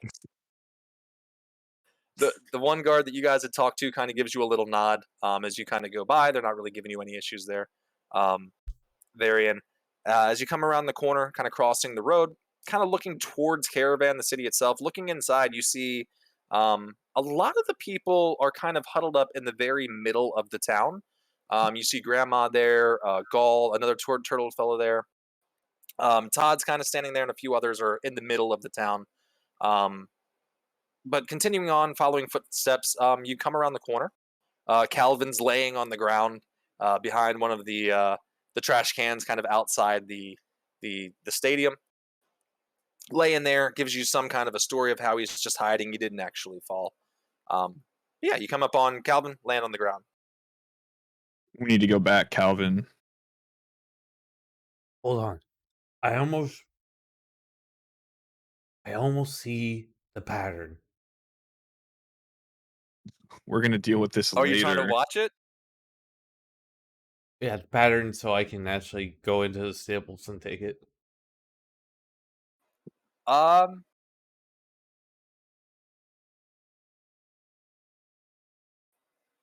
Roll me a intelligence check for the Perception? pattern. As far as Perception? perception would just be kind of Seeing if you saw it, yeah. It's more seeing if you saw it. Like intelligence is more like putting it together. noticing the pattern. Yeah. 18. 18. As far as the 2 guards in the front, no pattern. They're just standing there. The guards running around inside, there's no pattern. It's more so as a horse gets spooked from the incoming waves, they're just kind of running to whichever one needs them at the moment. You get the sense that the ones, yeah. With that check, does he notice the pattern to the quakes? So maybe he can factor that into his plan. Yes. You did tell him that it was coming. I would say with that, I would say yes. What are you trying to do? Steal a horse? Like, what are you? Yes. I don't even know what you're doing. You're trying to steal a horse. So I can get over to the top. Riding horses during earthquakes is not smart, Calvin. You know what? That's what they want you to think. Who, the horses? Because they're right. And I don't think we need to make any enemies here yet. All right. So if I ditch the horses, I can still make it over to the temple right now. We need to go back and get Carter first. You get Carter. I'll skip No, ahead. you come with me. You come with me. But If I'm you go already by halfway yourself, there. we might get accosted by some guards. We do not need you to get captured again. That's only if I get caught. You're gonna get caught. Are you sure about that? 90% sure. What if I use pocket sand? That might give you a better chance, but we still need to go back. All right. There's some sand on the ground. I'll put it in my pocket, and we're good.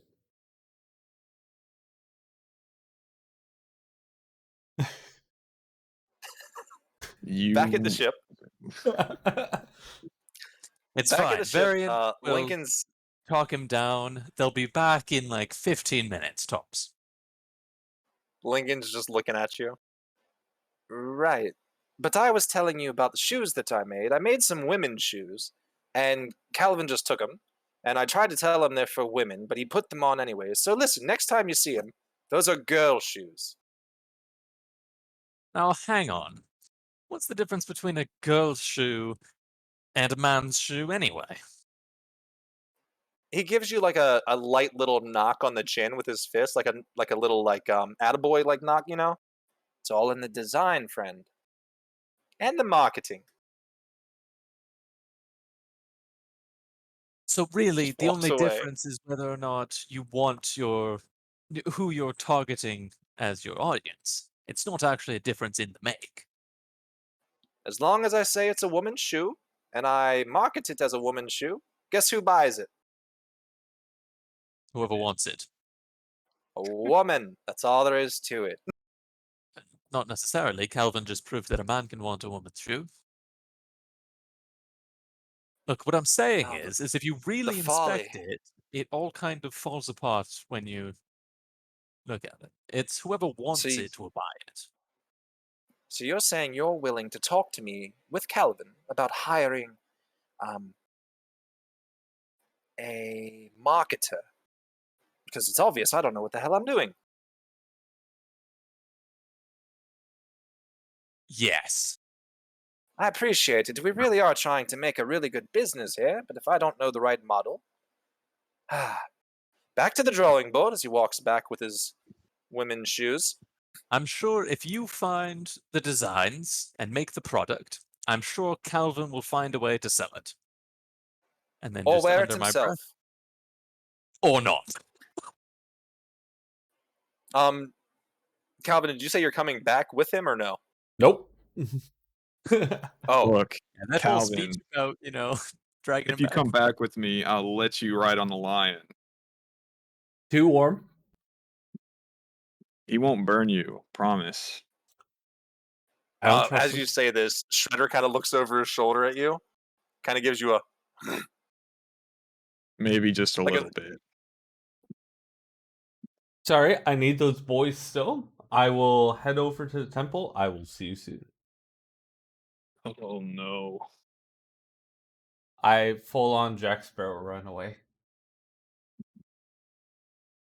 Well, we'll be able to catch up to him since we'll have mounts and he's just running, so I'll just go back to the ship and explain everything that just happened. Just left him. I love it.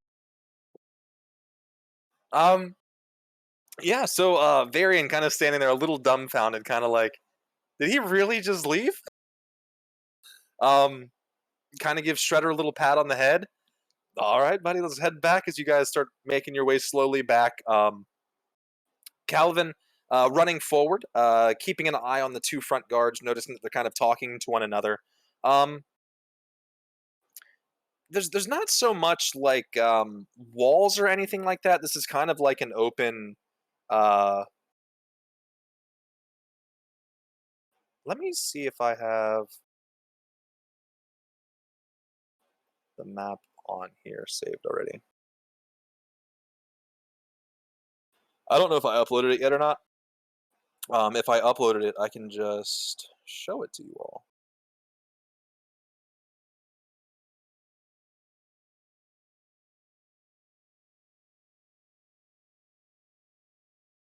It's like scrolling back through nostalgia. Um,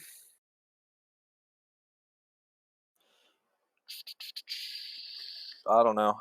I'm not finding it.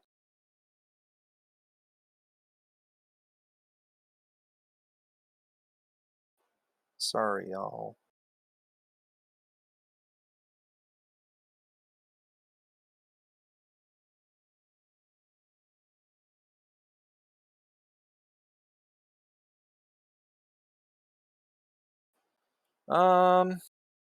Yeah, I can't find it. Anyways, it's kind of like a coliseum. There's like a chain link more so around the whole thing.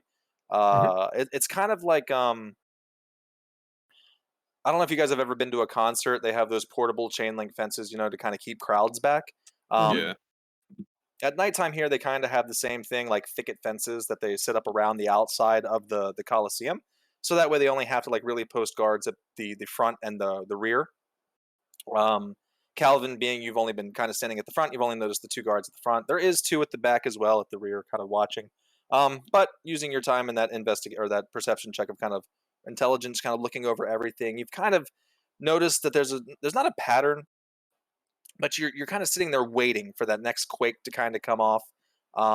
Just waiting for the vibration. Speaking of, roll me a deck save. Yep. I did. 14 makes it. It's like it's meant to be this way. Um, So you're standing there in preparations. You listened to Carter earlier. He said, it started off, 10 minutes apart, then it went to, 8 and so forth and so forth. And you've kind of been counting down the times too. You were at like 8 minutes and then 7.5. Now you had a feeling maybe at about 6 minutes. Mhm. So at like the 6 minute mark, you try to be like overly ready, giving like a jump in the air, thinking, if I jump in the air, I just won't feel it. Not thinking it is a little bit prolonged, so you jump and you come down, and you still get that little shake, and it knocks you off your feet just a little bit, but both feet plant to the ground. You're looking, listening, listening, listening. All of a sudden, in like the back left section, you start hearing one of the horses start neighing. You hear one of the guards kind of inside. Oh my gosh, this is going to be all night. You hear footsteps kind of walking away, peeking through the thicket. Wow, I just cracked my thicket. Peeking through the little thicket fence there, looking through, you do see the inner guards kind of walking away. They're not really on edge at the moment. As far as like making sure no one's stealing anything, because they have so much else that's kind of happening. So as far as being stealthy and stuff here, go ahead and give me a stealth check at advantage, and then kind of tell me what it is you're looking for, and I'll tell you what it is they've got. I'm going to be following towards the horses, the neighing and stuff. So 21. Aren't you glad I gave you the advantage on that? Yeah, very much so. So, wearing your new shoes, fashionable by the way, darling. You kind of I you want a come through coffee. the you open the thicket back a little bit. You're not really sure where you're coming in at, but it seems to be like you're coming in at like a side entrance, kind of like the open gates where you would be pay for your ticket and stuff like that. Looking to the sides, you see kind of open windows, where you being the gambler that you are, you know exactly what's behind those windows. That's the bookie offices. That's where you make your bets. Along the walls, you see things like the names of horses, um, track records, things like that, kind of on the wall. Famous jockeys, all that kind of stuff. And as you kind of walk through, you come up to the corner and you kind of look around the corner. You see the guards kind of walking away. Um, to your left would be seating and bleachers and things like that. And to the very, very far end, you kind of see kind of like a restricted area, kind of got gates. You get the feeling that kind of back there is maybe where horses and things are kept. And then looking to the right side, you kind of see like a higher elevated platforms where like your box seats are. And then underneath that would be kind of like your clubhouse dining areas, maybe is off to the right. So you get the feeling that the stables and things like that are more off to the left. And looking at the guards, that's kind of where they're headed to. We'll jump back to the boat. Carter. See, there's Varian now. You can see his flaming line from anywhere. Wait, you can see Varian now. Bad news, guys. Varian! Bad news, everybody. You've perfected the plague. As you're kind of walking up the plank news, there, everyone. you see Simon sitting on a box smoking a cigarette and kind of looking. He didn't come back, did he? Of course not.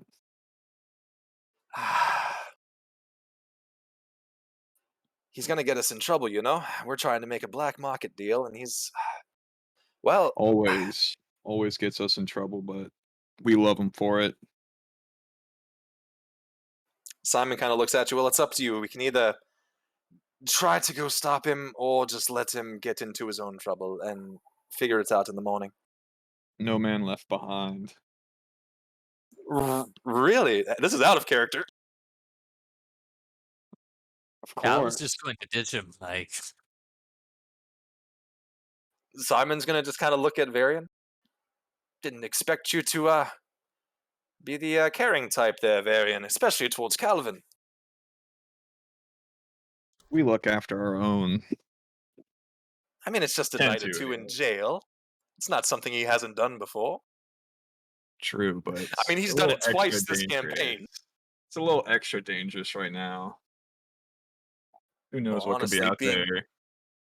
Being in a jail cell might be the safest place during earthquakes, but he's going to look towards you there, Carter. It's up to you if you want to go with. I'll tag along. Could be fun. Maybe I can give him a scolding myself. I'm just gonna stand there like, what? Why? What? All right. Come on, it'll be fun. Carter, watch the ship, all right? Oh yeah, no, you've got the this. keys. Good luck, you two. Here's the keys to the ship. It's a skeleton key because there's just like a padlock on the ship wheel. Here's the key to the ship. Give me a call. I'll swing by and pick you up when you need me. As you guys are making your way back over there, the guards are all forming back up. They have a very nice formation actually kind of set up now. Varian, you kind of look over at Simon. Simon just gives like a shake of his head and walks over. Gives a whisper to one of them. You don't really know too much of what he's saying. And he comes walking back. They're going to send a couple of guards with us. No harm will be brought to him, but we'll make sure that we get him.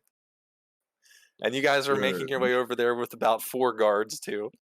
To Calvin. Stealthily... Stealthily, you're making your way. As you get to the edge there, they kind of go in. The horses to the right are the ones making a ruckus, and you notice that it's kind of like a thing when one starts going crazy, the ones around it start acting more crazy.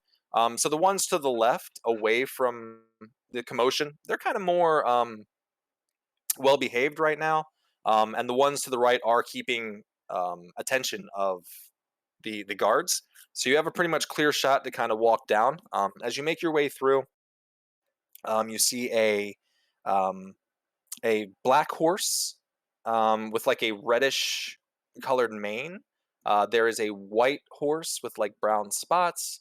There's a brown horse with white spots, and then there's a few just thoroughbred like browns and just straight blacks. No straight white horses or anything like that. No calicos. It's mostly just these are all quarter horses, mostly bred for, or no, they're thoroughbred for running, right? Is it quarter or thoroughbreds running? Or racing? Is it thoroughbred? Yeah, so these are all thoroughbreds. Does it say all their names on the things, like on the stall? There are what's the word I'm looking for? Clipboards, I guess, on the walls, with like shot records and things like that. If you were to look through, It's not bright in here. It's dark in here. Just give me a perception check to kind of look at all of these, and I'll tell you how well you can kind of see the names and things like that. Do you 23. have dark vision? No, you don't. 23, you said? So yeah, there's a corner in the back. It's kind of some light shining through, maybe coming from the city. Let's see. Names for horses. I'm gonna have to load the other campaign up. Hold up, I gotta open up the other one real quick.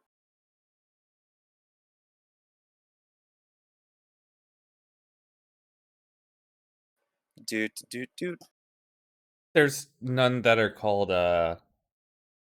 Charlie or Oh, no Charlie, anything. no.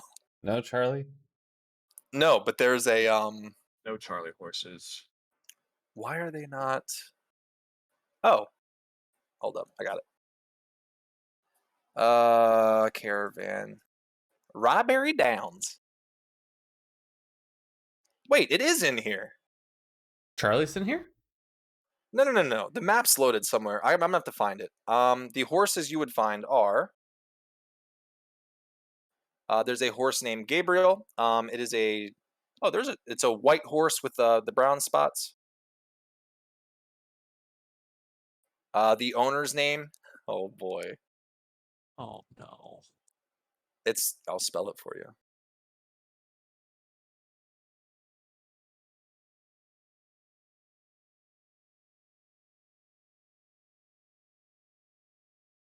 That's for Gabriel.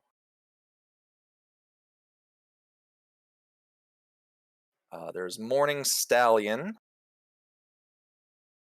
Same owner.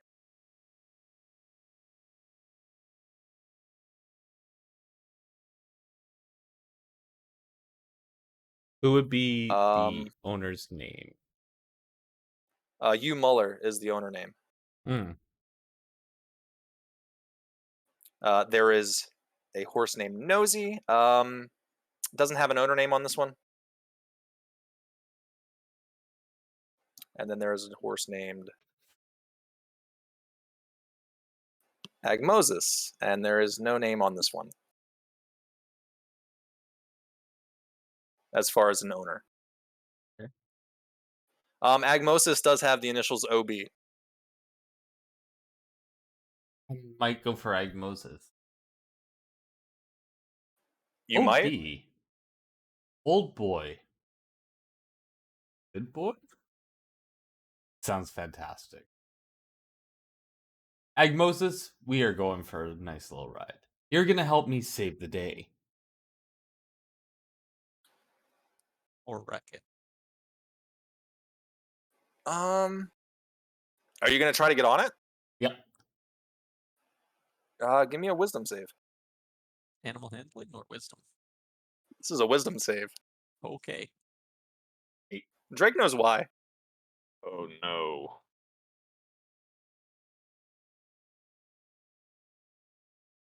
I don't know why. Assuming pretty it's one of sure those that's fail. horses that's from your old campaign, because I know there was. Yeah. Dude, Nightmare and something I have else. just been sending you guys the wrong. Okay, I've just been sending everything to the other campaign. Wow. Oh my gosh. Because I was looking at the map on that one, so I was just spelling the names out in that one. Okay, sorry. Let me go you're in the back to different here. browser, Copy Okay. paste.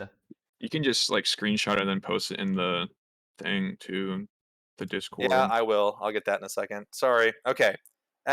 Wisdom of 8. Yep.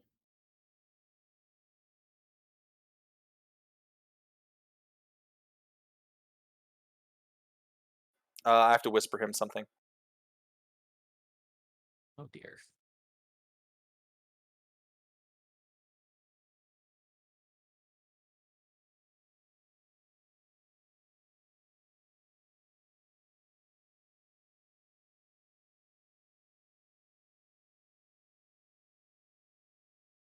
Make sure you're on the right.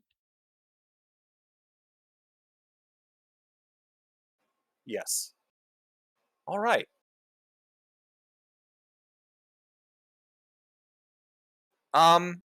Meanwhile, with Varian, no. So Varian and Simon, as you guys are kind of coming along, in front of you, you start to see the town of Caravan again. You see the people, more of a following than last time when you came by, Varian. As you guys are making your way this time, you get to the front gates. Simon and the guards kind of walk up and just talk to them. You see them kind of look at each other like, no, sir, no one's gotten past us all evening. We've been pretty much eyes on grounds the entire night. High alert here, actually. And the guards kind of look at each other. Look, we're telling you, they say that he's in here. If they say he's in here, he's probably in here. And again, they're like sticking their grounds. We're telling you, there's no one here. It's our jobs we'll give if you find anyone in here. So eventually, they kind of let you all in. Hold it to us, then, sir. We're set. As you guys all push through. Got like a couple guards on the guards who are on Simon and Varian. So it's a party of like 8 people. So looking around, just generally looking, you don't see him in like the stands anywhere. Walking by those other couple of entranceways, like I had stated before, you don't really see him there either. I gotta switch to my phone really fast, y'all. Let me my dog is whining at me to pee. All right. But I don't have to do any map work, so I can still just talk from the phone. Let me just get to it. Sounds good.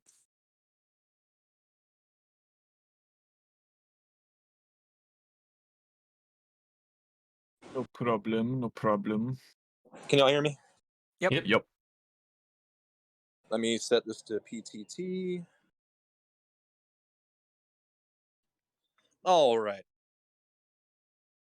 So, like I said, I'm sorry. There's also an air conditioner going off. Got to walk my puppy, folks. As you come around, you don't really see anything as far as Calvin or any like footprints or fall marks. Oh, speaking of, I'll need all of you to make a dex check again. All right. Do I need to I'm make still a on dex check? Shredder, so I'll just do it with his dex, I assume. Yep. Do I need to And make a dex check? Nah, Drake, you're already prone. Everyone around me gets +3. Oh, okay. It should just be you. I'll have to roll for Simon, but Assume half the guards fail, even with the +3. Yeah, it's just whenever you are a friendly creature, so I'm assuming the guards are friendly to me, so for now they get a +3. you guys haven't deemed them. Okay, well, they're neutral, so yeah, it's just Simon. Simon's only friendly to me. Yeah, that's fair. All right, swapping back to computer. One sec.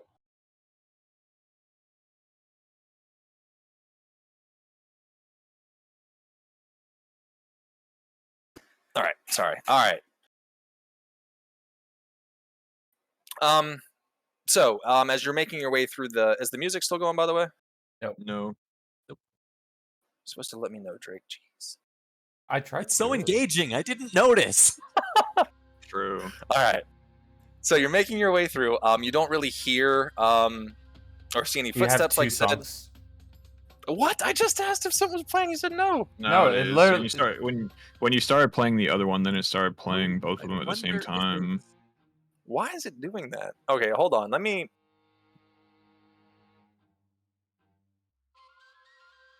That should erase everything, and it should just be Caravan music now. That's what I'm trying to get here. Anyways, so you guys, you push through. You hear the neighing and stuff coming from the back as well.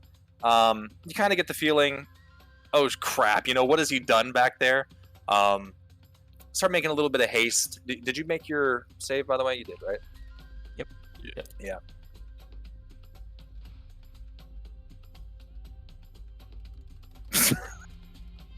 Simon falls to his face, taking 1 damage. As you guys are making your way across the courtyard, he looks up. These tremors are getting ridiculous as he holds up a hand. They're coming more and more frequently now, aren't they? Still hearing the neighing. More horses are starting to go wild inside now, just because it's becoming more and more frequent. Oh, and you'll take that 4 damage regardless, Calvin, just because you're prone and you can't really block it. Where would I take the damage from? It's from the earthquake. There's more. It's right, but it's an energy that's going through you all as well. Oh, okay. Yeah, there's more. All right, that makes a little more sense. I'm like, if I'm already knocked Yes. prone, like how would I be? These are like force waves of energy that are going. You Okay. guys, out of character, you know this now. In character, you don't really know that. Like out of character, there is some damage coming with this as well as they come through. So, just to be clear, a commoner with a D4 hit points is probably dead at this point. Oh yeah. Yeah. This is if you're in contact with the ground, God. you have to make the save. Wiped out. Villages upon villages just absolutely gone, dusted. Yeah. I know, right? Yeah. As you guys all kind of go inside, you look to the right. There's 3 guards in there trying to like handle just one horse. That's initially what grabs everyone's attention.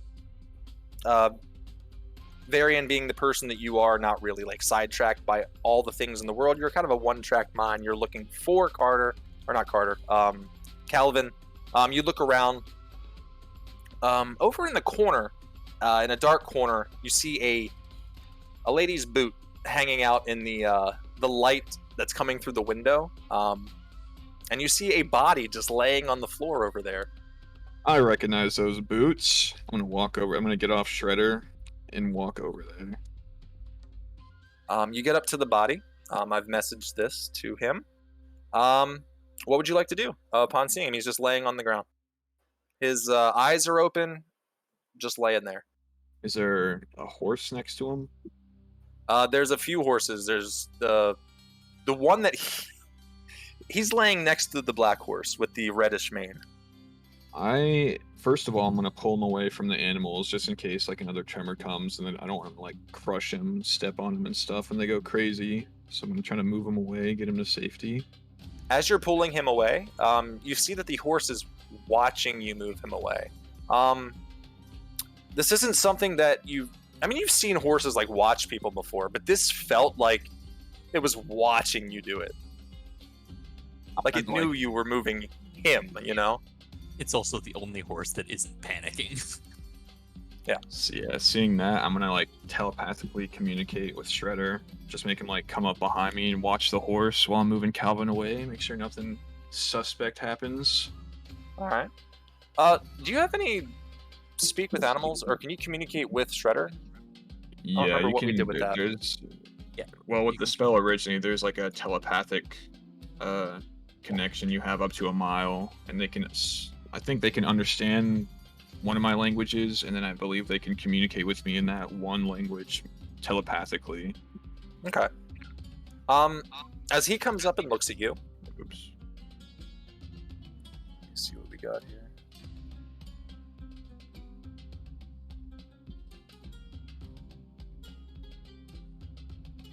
You can communicate with each other. Okay. Okay. He's gonna kind of look at you. Do you want me to communicate with it? I would like you to try. As he's kind of looking over at the horse. You'll notice that they kind of like lock stares for a second. Almost like a split second. And in that second, like he Shredder kind of pounces back a little bit and then kind of maintains his ground, kind of sitting regal, and then kind of looks over at you. We need to get him out of here. He's going to let you know, this is a nightmare horse. I don't know if you guys know what that is. Oh, absolutely not. This is a cursed horse. Yeah. In that split second, they were able to communicate for much longer of a time than it looked like. But basically, he would have told him. Calvin reached towards him. He didn't ask for any permission. And he's now... Let me read through here, basically. He is knocked prone. He cannot move. He cannot hear. He cannot... Oh, he can see and he can breathe, but he cannot talk for the next hour. So basically, he's just paralyzed for the next hour. And that is what the lion will relay to you. Shredder will relay. He'll also look at you. He's also asked that you not allow him near him anymore. a fair request, I suppose. I'm just gonna put Calvin on the back of Shredder and just tell him to go back, bring him to Carter, I suppose. Take him back to the ship. Shredder kind of looks at him, gives a little bow. He looks over. He says any of the other horses are fine, except for... Now I gotta look up names again. Gabriel. Gabriel and him are off limits. Other than that, you can use any of them. Shredder kind of looks up. Oh, his name is Agmoses. I'll write it down for you. Agmoses and Gabriel. I'll give you a little bit of backstory, kind of their little talk. Agmoses is he's a nightmare horse. His owner, they've been traveling for like 20 years together. Basically, you can't touch him without asking him permission and getting permission to touch him. If not, there's a will save, and then there's a random effect that could happen on a d20, and this is just what so happened to him. Let's see. He would let you guys know that these are racing stables. Gabriel is another horse. Agmoses is his owner and Gabriel's owner. They know each other, and like Agmoses and Gabriel have been friends for a while, basically. So other than that, any of the other horses are fine to take. He'd also tell you that the people that take care of the horses here are really nice.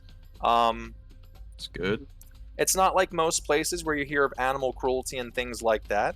The horses are held to like a very high standard. A lot of the money in Caravan comes from this track, and the horses are very much well taken care of. And as a bonus, the stable is high enough quality that it doesn't collapse during freak earthquakes. It is. So the Coliseum's built out of concrete. I wish I had this freaking map right here. Some of the snack stands probably would have fallen for sure. Yeah, but not on the horses. That's the part. Yeah, no. You know? They are in like a very nice concrete, or not concrete, but like mud stable building. It's like a nice building that has cooling and heating in the winter. It's a nice little place they're in. Nice. But yeah, Agmoses will actually talk to you as well now. He actually has to. No, I'm lying. He can't. He has to be attuned to you. I apologize. He can't speak to you. I wish he could. But yeah, he'll kind of just the horse will kind of give like a nod to you and reach out his head towards you there, Varian. You get the feeling he's giving you permission to touch. Run. Don't trust no.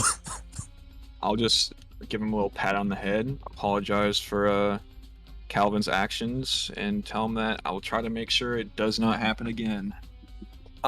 So as you touch the horse's head, just like you would imagine Shredder to actually be hot to the touch, Agmoses actually is warmer to the touch.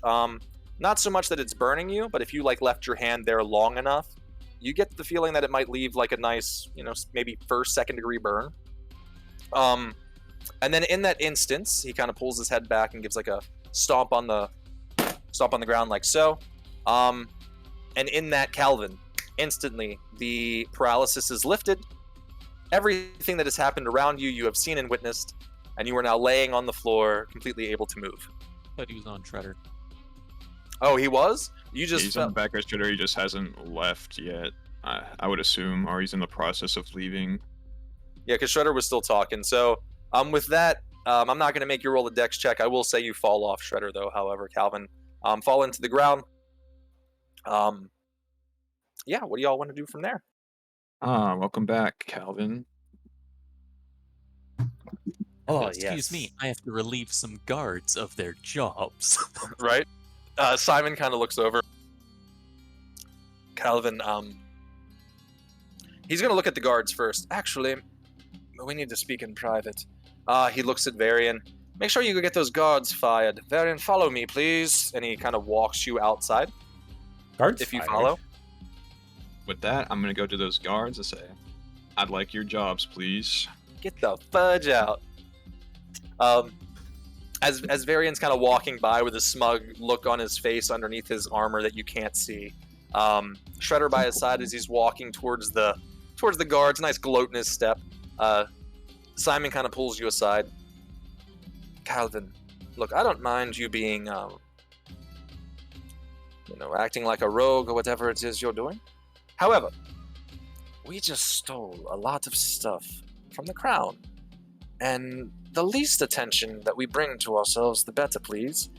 After we sell this stuff, I don't care what you do. Steal every frickin' horse in this place, I don't care. But until then, please, let's try to keep our heads, hidden from gods.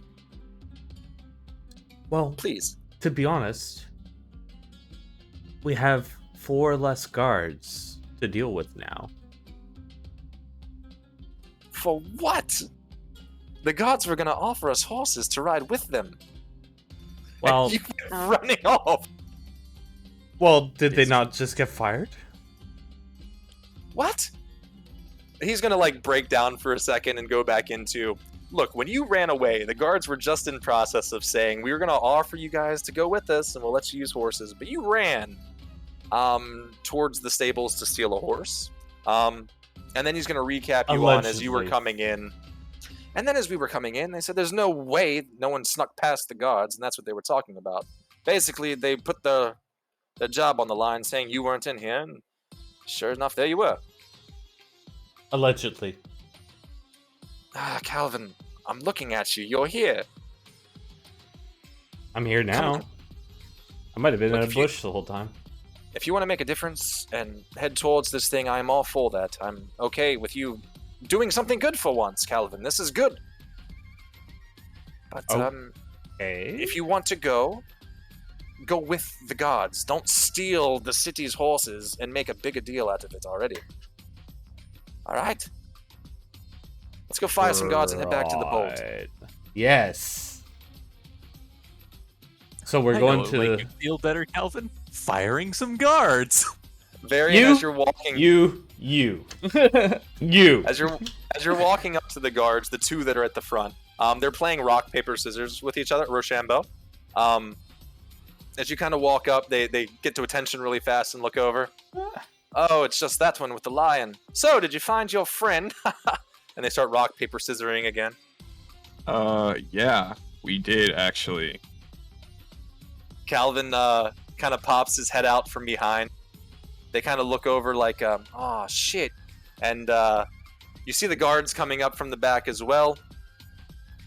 Well, a deal is a deal. You offered your job, and look, they found one. Obviously, you're not doing your job very well at all. Pack your stuff, you're out, and on the way, he looks over at Simon. Do you mind sending 2 other guards from the group that are out front and have them come over here and cover this shift? The 2 guards that are kind of standing there, they kind of take their helmets off slowly. One longer, dark brown hair, and the other one kind of like a shorter blonde. Man, now, like a chill job, not really having to do much, but watch this place. Yeah, they're going to be really mad. Yep, go ahead. Now, are you 2 looking for a job now, since you're unemployed? Well, we've done a lot of guard work. Yeah, no. How are you at lifting things? Oh, we're not the best at lifting things. You You'll get see good the at one it. kind of looks down. I don't even have calluses on me fingers. The other Perfect. one. The other one. It's on-the-job training. Have you ever been on a ship before? No, not a ship. See, Mama told us that we needed to get jobs. She got tired of basically making us or giving us money, and we didn't really have to do anything. So she's like, "Oh, you either join the guard or get a job." And so we joined the guard, and this seemed like the easiest job possible, guarding the Colosseum. And we're not much for workers. We could change that. They just turn to whoever's in charge of the guard and go, "These 2? Really?" They're very much stoners. Like if by today's society, they're stoners, lazy guys. Probably 18, very fresh to the guard. Not anything, not any hardened like war people, you know. The guard kind of looks over. That's why they're here. We're not trusting them to actually go out and do real work. Yeah, man, but if you're offering a job, I mean, like I said, we're not much for lifting, but we've been guards for about a year now. We can teach you other traits. Absolutely. They give like one of those old-timey making fists with their hands and tapping fist up, down, and then punching in the middle. You know what's that called? That greeting people used to do in school with their fists. Gives one of those to each other and like a wink, like yeah. All right. Well, what's the job? Hired in the same minute. Let's go. I don't know how Varian feels about you hiring the people he just got fired for not doing their job. Alvin, Yes? are you gonna pay these guys? No, that's gonna be Simon's job. You do realize we Simon don't work. looked at him. You realize we don't work for the god anymore. There's no like god pension, so I can't pay you. We earn money as a group together, and then we pay each other out of the money we pull in together. There's no Simon pay for this and Simon pay for that. Simon's funds are pretty low now. We just Simon, he you looks at talk the to guards. Simon about your wage, you'll be fine. Simon looks over at them. I have no money for wages for either of you.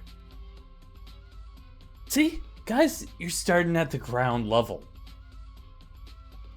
They kind of look at one another. You guys want an internship? Experience. It'd be a I think It'd be, we'll a just it'd be a fantastic experience where you get to see the world. Put it on your resume. You can put it on your resume, yeah. Oh, is this You one of see- those jobs where you pay us an exposure? Yes. Oh god. We're gonna be very famous, and you'll be very lucky to have worked with us. You'll be Sure. very Yeah. super famous. I am so glad Carter's not here for this conversation. Roll a perception or persuasion check. Deception. Persuasion to get these. Oh my god! Holy Yes. Let's go. I mean, the Well, big one we can does only say think we'll be something. famous. Very That's a super pretty- famous. He looks pretty badass in his armor too. They make us polish ours. Look at his dirty, I'm grimy. Yeah, looks like yeah. he's done something. shoulder. You'll never Put my have hand to on his polish. shoulder. You'll never have whatever to you polish want. your stuff ever again. As long as you do your work, Yes. you'll do great. You'll do fine. More than fine. You will be the We'll captains make you into of your life. heroes. And you promised to pay us in good exposure. The Absolutely. best exposure. The most exposure you'll ever dream of. And then some. This is what DMing is right here. All right, add two interns to your ship, I guess. What's your names, by the way? Oh shit. Harry and Gary. What is it? Harry and Gary. Harry Oh, and Gary? no. What about Bill and Ted? Oh god. Oh no. Yes. I'm gonna go to a random generator. Bill and Alright, Ted. Till in bed, let's go. I'm Bill going and to a Ted. random twin name generator. Bill and I love the idea that they look nothing alike and yet they're twins. They look alike in the face, just different hair colors. Okay. One of them's dyed their hair. They're not what is it? Paternal and something? They're not what's it? Identical. twins Identical versus- and yeah. Yeah. But Or guys, Eternal. you could have a totally awesome adventure. Oh yeah. We go on adventures all the time, fight many foes, have lots of fun, make lots of money too. And drink. A lot of drinks. We also drink a lot, this is true. What is this? I swear this was the first ones I pulled up. Bill and Ted? Darnell and Finley. Good enough. Darnell and Finley. Alright, that's gonna be shortened to Darn and Finn. Kind of Come on, darn. Let's go. Oh god, I have to find portraits. Okay. All right. I'm not gonna make you guys roll another dex check. You've done enough of these for the night. You've pretty much spaced them out. They are starting to get more and more repetitious, I guess. It's kind of like the speed of light. You saw the flashes a lot faster than it takes for the reverberations to come through. I'd say after like an hour, maybe, or so, of actually going through this, towards the end is the culmination of like those final like 10 really fast vibrations, but it was probably like 10, 20, 30, 60 like minutes apart instead of the seconds that it was. As you all are kind of sitting there watching this like finale happen, you guys kind of all look over. The guards are just falling down randomly here and there, not making their dexterity checks. But eventually it does seem like that group of guards is making their way towards like the forest line and things like that. And a lot of the other guards, you guys didn't get much sleep, I know. The guards and stuff. That is literally what Carter is doing right now. Oh, Carter's good then. Varian and Calvin, you guys probably get back to the ship around 4 a.m.-ish. He's probably got like a couple of the ship's crew on like a bit of a watch. I'm sure they're not happy with him, but he is passed out. He's got the key around his neck. I am the captain. Yeah. Oh my god. We'll Yeah, deal you with guys- this in the morning. You guys come back, get Darnell and Finley some stuff set up. Oh my gosh, I'm gonna have to like California surfer these guys. You know what you Alright, could do is man, have wow. them replace the guards on deck. No. Yeah, Oh, they're really wow, good at coding dude. stuff, guys. Yeah, They're really guys, good wow, at welcome to it. the ships and stuff though. Like, yeah, wow, dude. You bring them to the ship, get them to a nice bunk, and the best part is they don't have to make these dex checks, and they're like, hey, you know what? We're safe for the time being, so maybe they're not lying. As they're coming on, you said like paying us an exposure and like adventures. We should like put Yeah. our faces on the flags. What do you guys think? Leave the big decisions to us. Ah. Damn. You're still fledglings, you'll understand. Right. Just mind our own business. I got you. For Our- now. Oh, also Our with flag this- also strikes fear into people's names. It's already a prominent brand on the sea. They look up. Isn't that just the Royal Navy's flag? Yeah, It does strike fear. As you guys are coming up, Lincoln comes out too. Looks over directly towards you, Calvin. Wow, first day in a new city, and you've replaced me with 2. These are your Now- new apprentices, Lincoln. They're Big your smile. work. They're your worker bees. They will grab you stuff. They're very trainable. He starts like slowly rubbing his hands together, grin getting bigger, like Grinch grin. My apprentices, so I don't have to sit back there and just sew all day by myself. No, Nope. Time to supercharge your clothing brand. now you He can grabbed- make clothes tenfold. He grabs them both by the hands. Have I fun, have guys. so much blue and green ararium powders, rocks, dusts. We have so much testing to do, and grabs them and starts pulling them. As they're being pulled to the back. The sun's beginning to brighten up the skies off by the edge of the water. It's not like above yet, but you're starting to see that orangey glow. Simon kind of looks. Right. I suggest we all at least get a couple hours of sleep. Bella should be back on dock here any moment. And, oh, I rolled this earlier. I didn't tell you guys. So I rolled a... Where is it? Because you guys were asking about the time it was going to take to sell this stuff. I rolled a D10, and then I was going to add 5 to that for the days it would take to get this all sold. I rolled a 2, so it's going to take about 7 days to get y'all's loot sold. Okay. So with that being said, I think I'm going to call it for today. Yeah. Let me do a very brief recap. So you guys all got to the city. Kind of did a little bit of shopping here and there. Talked with Todd. You found out it's going to take about 7 days to get with the buyer and get it all unloaded and get it all sold. Looking at a pretty big payday when it does come. In the night, there was these very weird flashes of red rust-colored light kind of hitting towards the ground. You didn't really know what it was.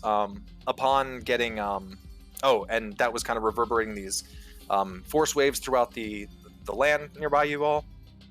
Seeing the cities and stuff on the outside, the lights all going out, not really knowing what's going on out there. The city of Ryberry started to mobilize a task force to go out and kind of see what was going on. Calvin decided he was going to take some things into his own hands and snuck past some guards and tried running out and got stuck in the little Coliseum horse racing area.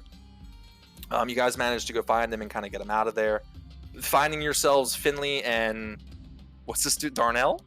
Yep. Finley and Darnell. You guys managed to get 2 guards fired for not doing their jobs very well. But then, just like that, because you guys are great people, rehired them to kind of come back on the ships as interns to work for Exposure and see awesome places with a 24%.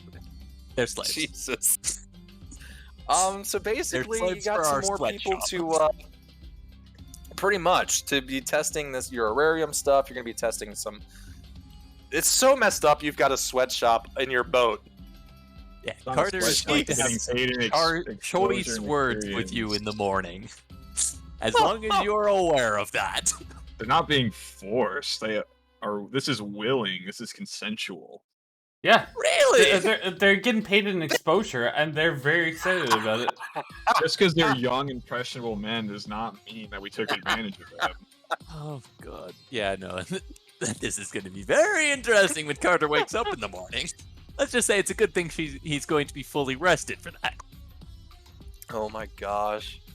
Okay, so also you learned a little bit about the Earth Mother. You found out that there's gods and deities.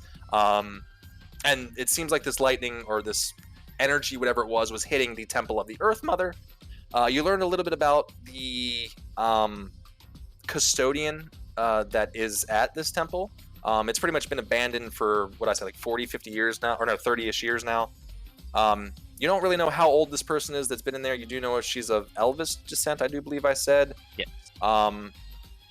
Other than that, you don't really know too much. There is the group mobilizing, so you guys got some options for next time of kind of what you all are going to do. And like I said, there's about 7 days, and I can show you guys the roles I know you guys trust me, though. Yeah. So it's about 7 days before this stuff gets sold. So, before I call session, what do you guys kind of see yourselves maybe working your way towards next time? Definitely going to the temple. Yep. Yeah. We got 7 days away for our loot to sell. Plenty of time to clear that dude out. Not just that, right. but there's been a lot of that activity. I want to see what's going on over there. It's also possible that depending on what the rest of the group does, Carter would like to check in with Grandma and his rifle scope and stuff, make sure everyone survived the earthquake decently well. Okay. Yeah. For the most part, I will say, just looking at this map here, you can see, it is brick for the most part. It's not too bad. You guys did see Varian when you guys were kind of walking to and from. You did see Grandma in there. You didn't see Isn't anywhere, or Is Not. I can't remember how I was pronouncing his name. Is Not.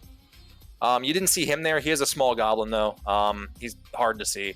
And he could have been very much so at work. But yeah, so next time you guys are kind of planning on possibly catching up to that other group, or following there behind shortly after, and kind of catching up with Grandma Is Not, and kind of checking in with the city before possibly making your way on out.